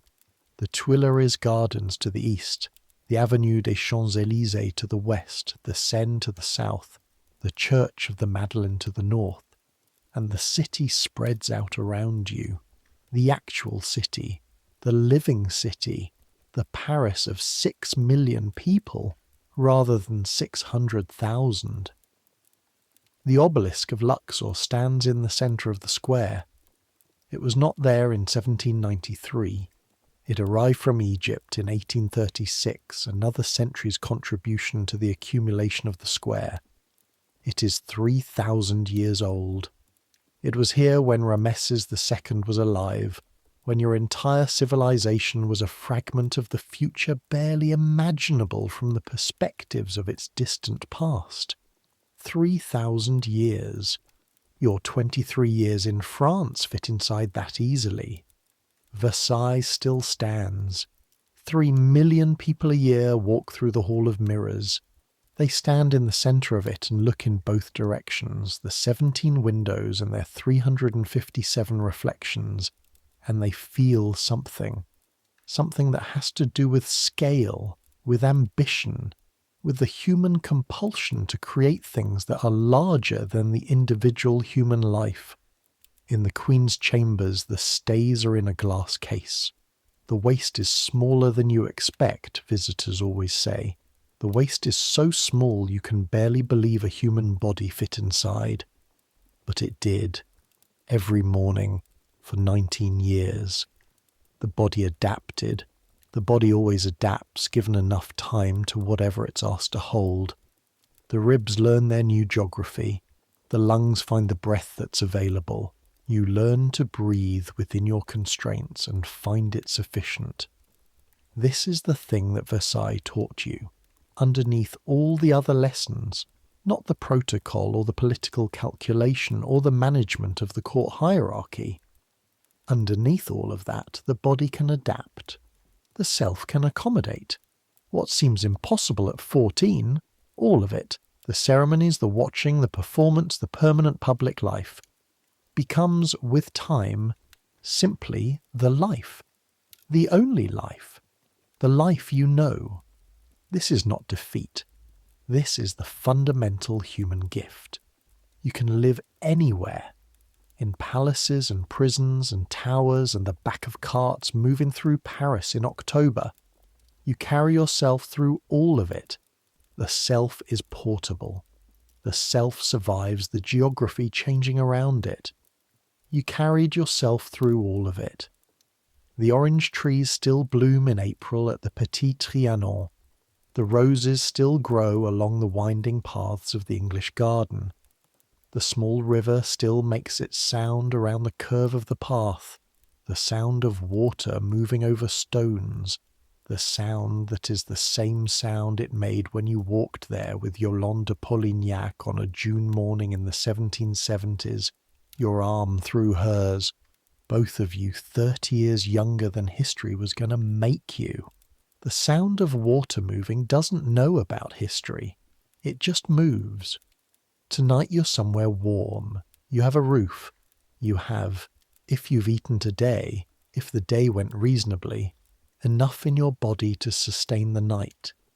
You have the specific quality of darkness that comes when you close your eyes, the darkness that is yours, that requires nothing of you, that asks you only to rest. This is more than many people in many centuries have had. It is enough. The distance between what happened in that palace and where you are right now is enormous. Centuries of change, of revolution and reformation, of the gradual painful movement toward the idea that every person has dignity, that the life of a queen and the life of a servant are both lives, both worth the same, both deserving of rest at the end of the long day. We are still working on this. We'll always be working on this. But tonight, in this particular darkness, you don't have to work on anything. Tonight there is only the slow drift downward, the breath coming easier, the thoughts loosening their grip on each other, the connections between them softening, the urgency draining out of them the way warmth drains out of a stone when the fire goes down. The parquet floors of Versailles are somewhere in the dark behind you. the staid and powdered and pinned version of existence. The watching eyes and the card games and the masquerades and the music and the rose gardens of the Petit Trianon and the chocolate in the mornings and the 8-inch hair and the December birth and the October light and all of it. It all belongs to the dark, which is very patient and very large and holds everything equally. The sound of the fountains running, they always ran for you. They always stopped when you passed. Let them run without you tonight. Let the water follow its own course for once. You are warm enough, tired enough, done enough for one day. Tomorrow the world will ask things of you again. Tomorrow there will be the usual necessities and difficulties, and the small specific challenges of being alive in the particular life you have. Tomorrow will be tomorrow, arriving at its appointed time, no earlier and no later. But right now, there is only this moment, which is exactly the right length for a moment, exactly long enough to breathe, to settle, to release the weight of being awake and being present and being the person you're required to be during the daylight hours. Let it go now. Let it all go the way the powder goes at the end of the day, drifting down slowly, released from its place, settling. The stays come off, the pins come out, the structure falls away, just breathing, just a dark, just rest. You have been many things today. You're allowed to be nothing now except a body resting in a room, breathing quietly in the dark, safe from the watching eyes, safe from the assessing looks, safe from the performance. The performance is over for tonight. Sleep now. The same sleep that has always been waiting at the end of the long day. The sleep that is patient and reliable and asks nothing of you except to close your eyes. Close your eyes. The fountains are running somewhere in the dark. The orange trees are breathing in the night garden. The mirrors in the hall of mirrors are reflecting each other in the absence of light. That endless quiet multiplication, infinity folded into itself. And you are here, and you are resting, and the centuries pass around you like water, and you're still here, warm and breathing and at rest. Good night.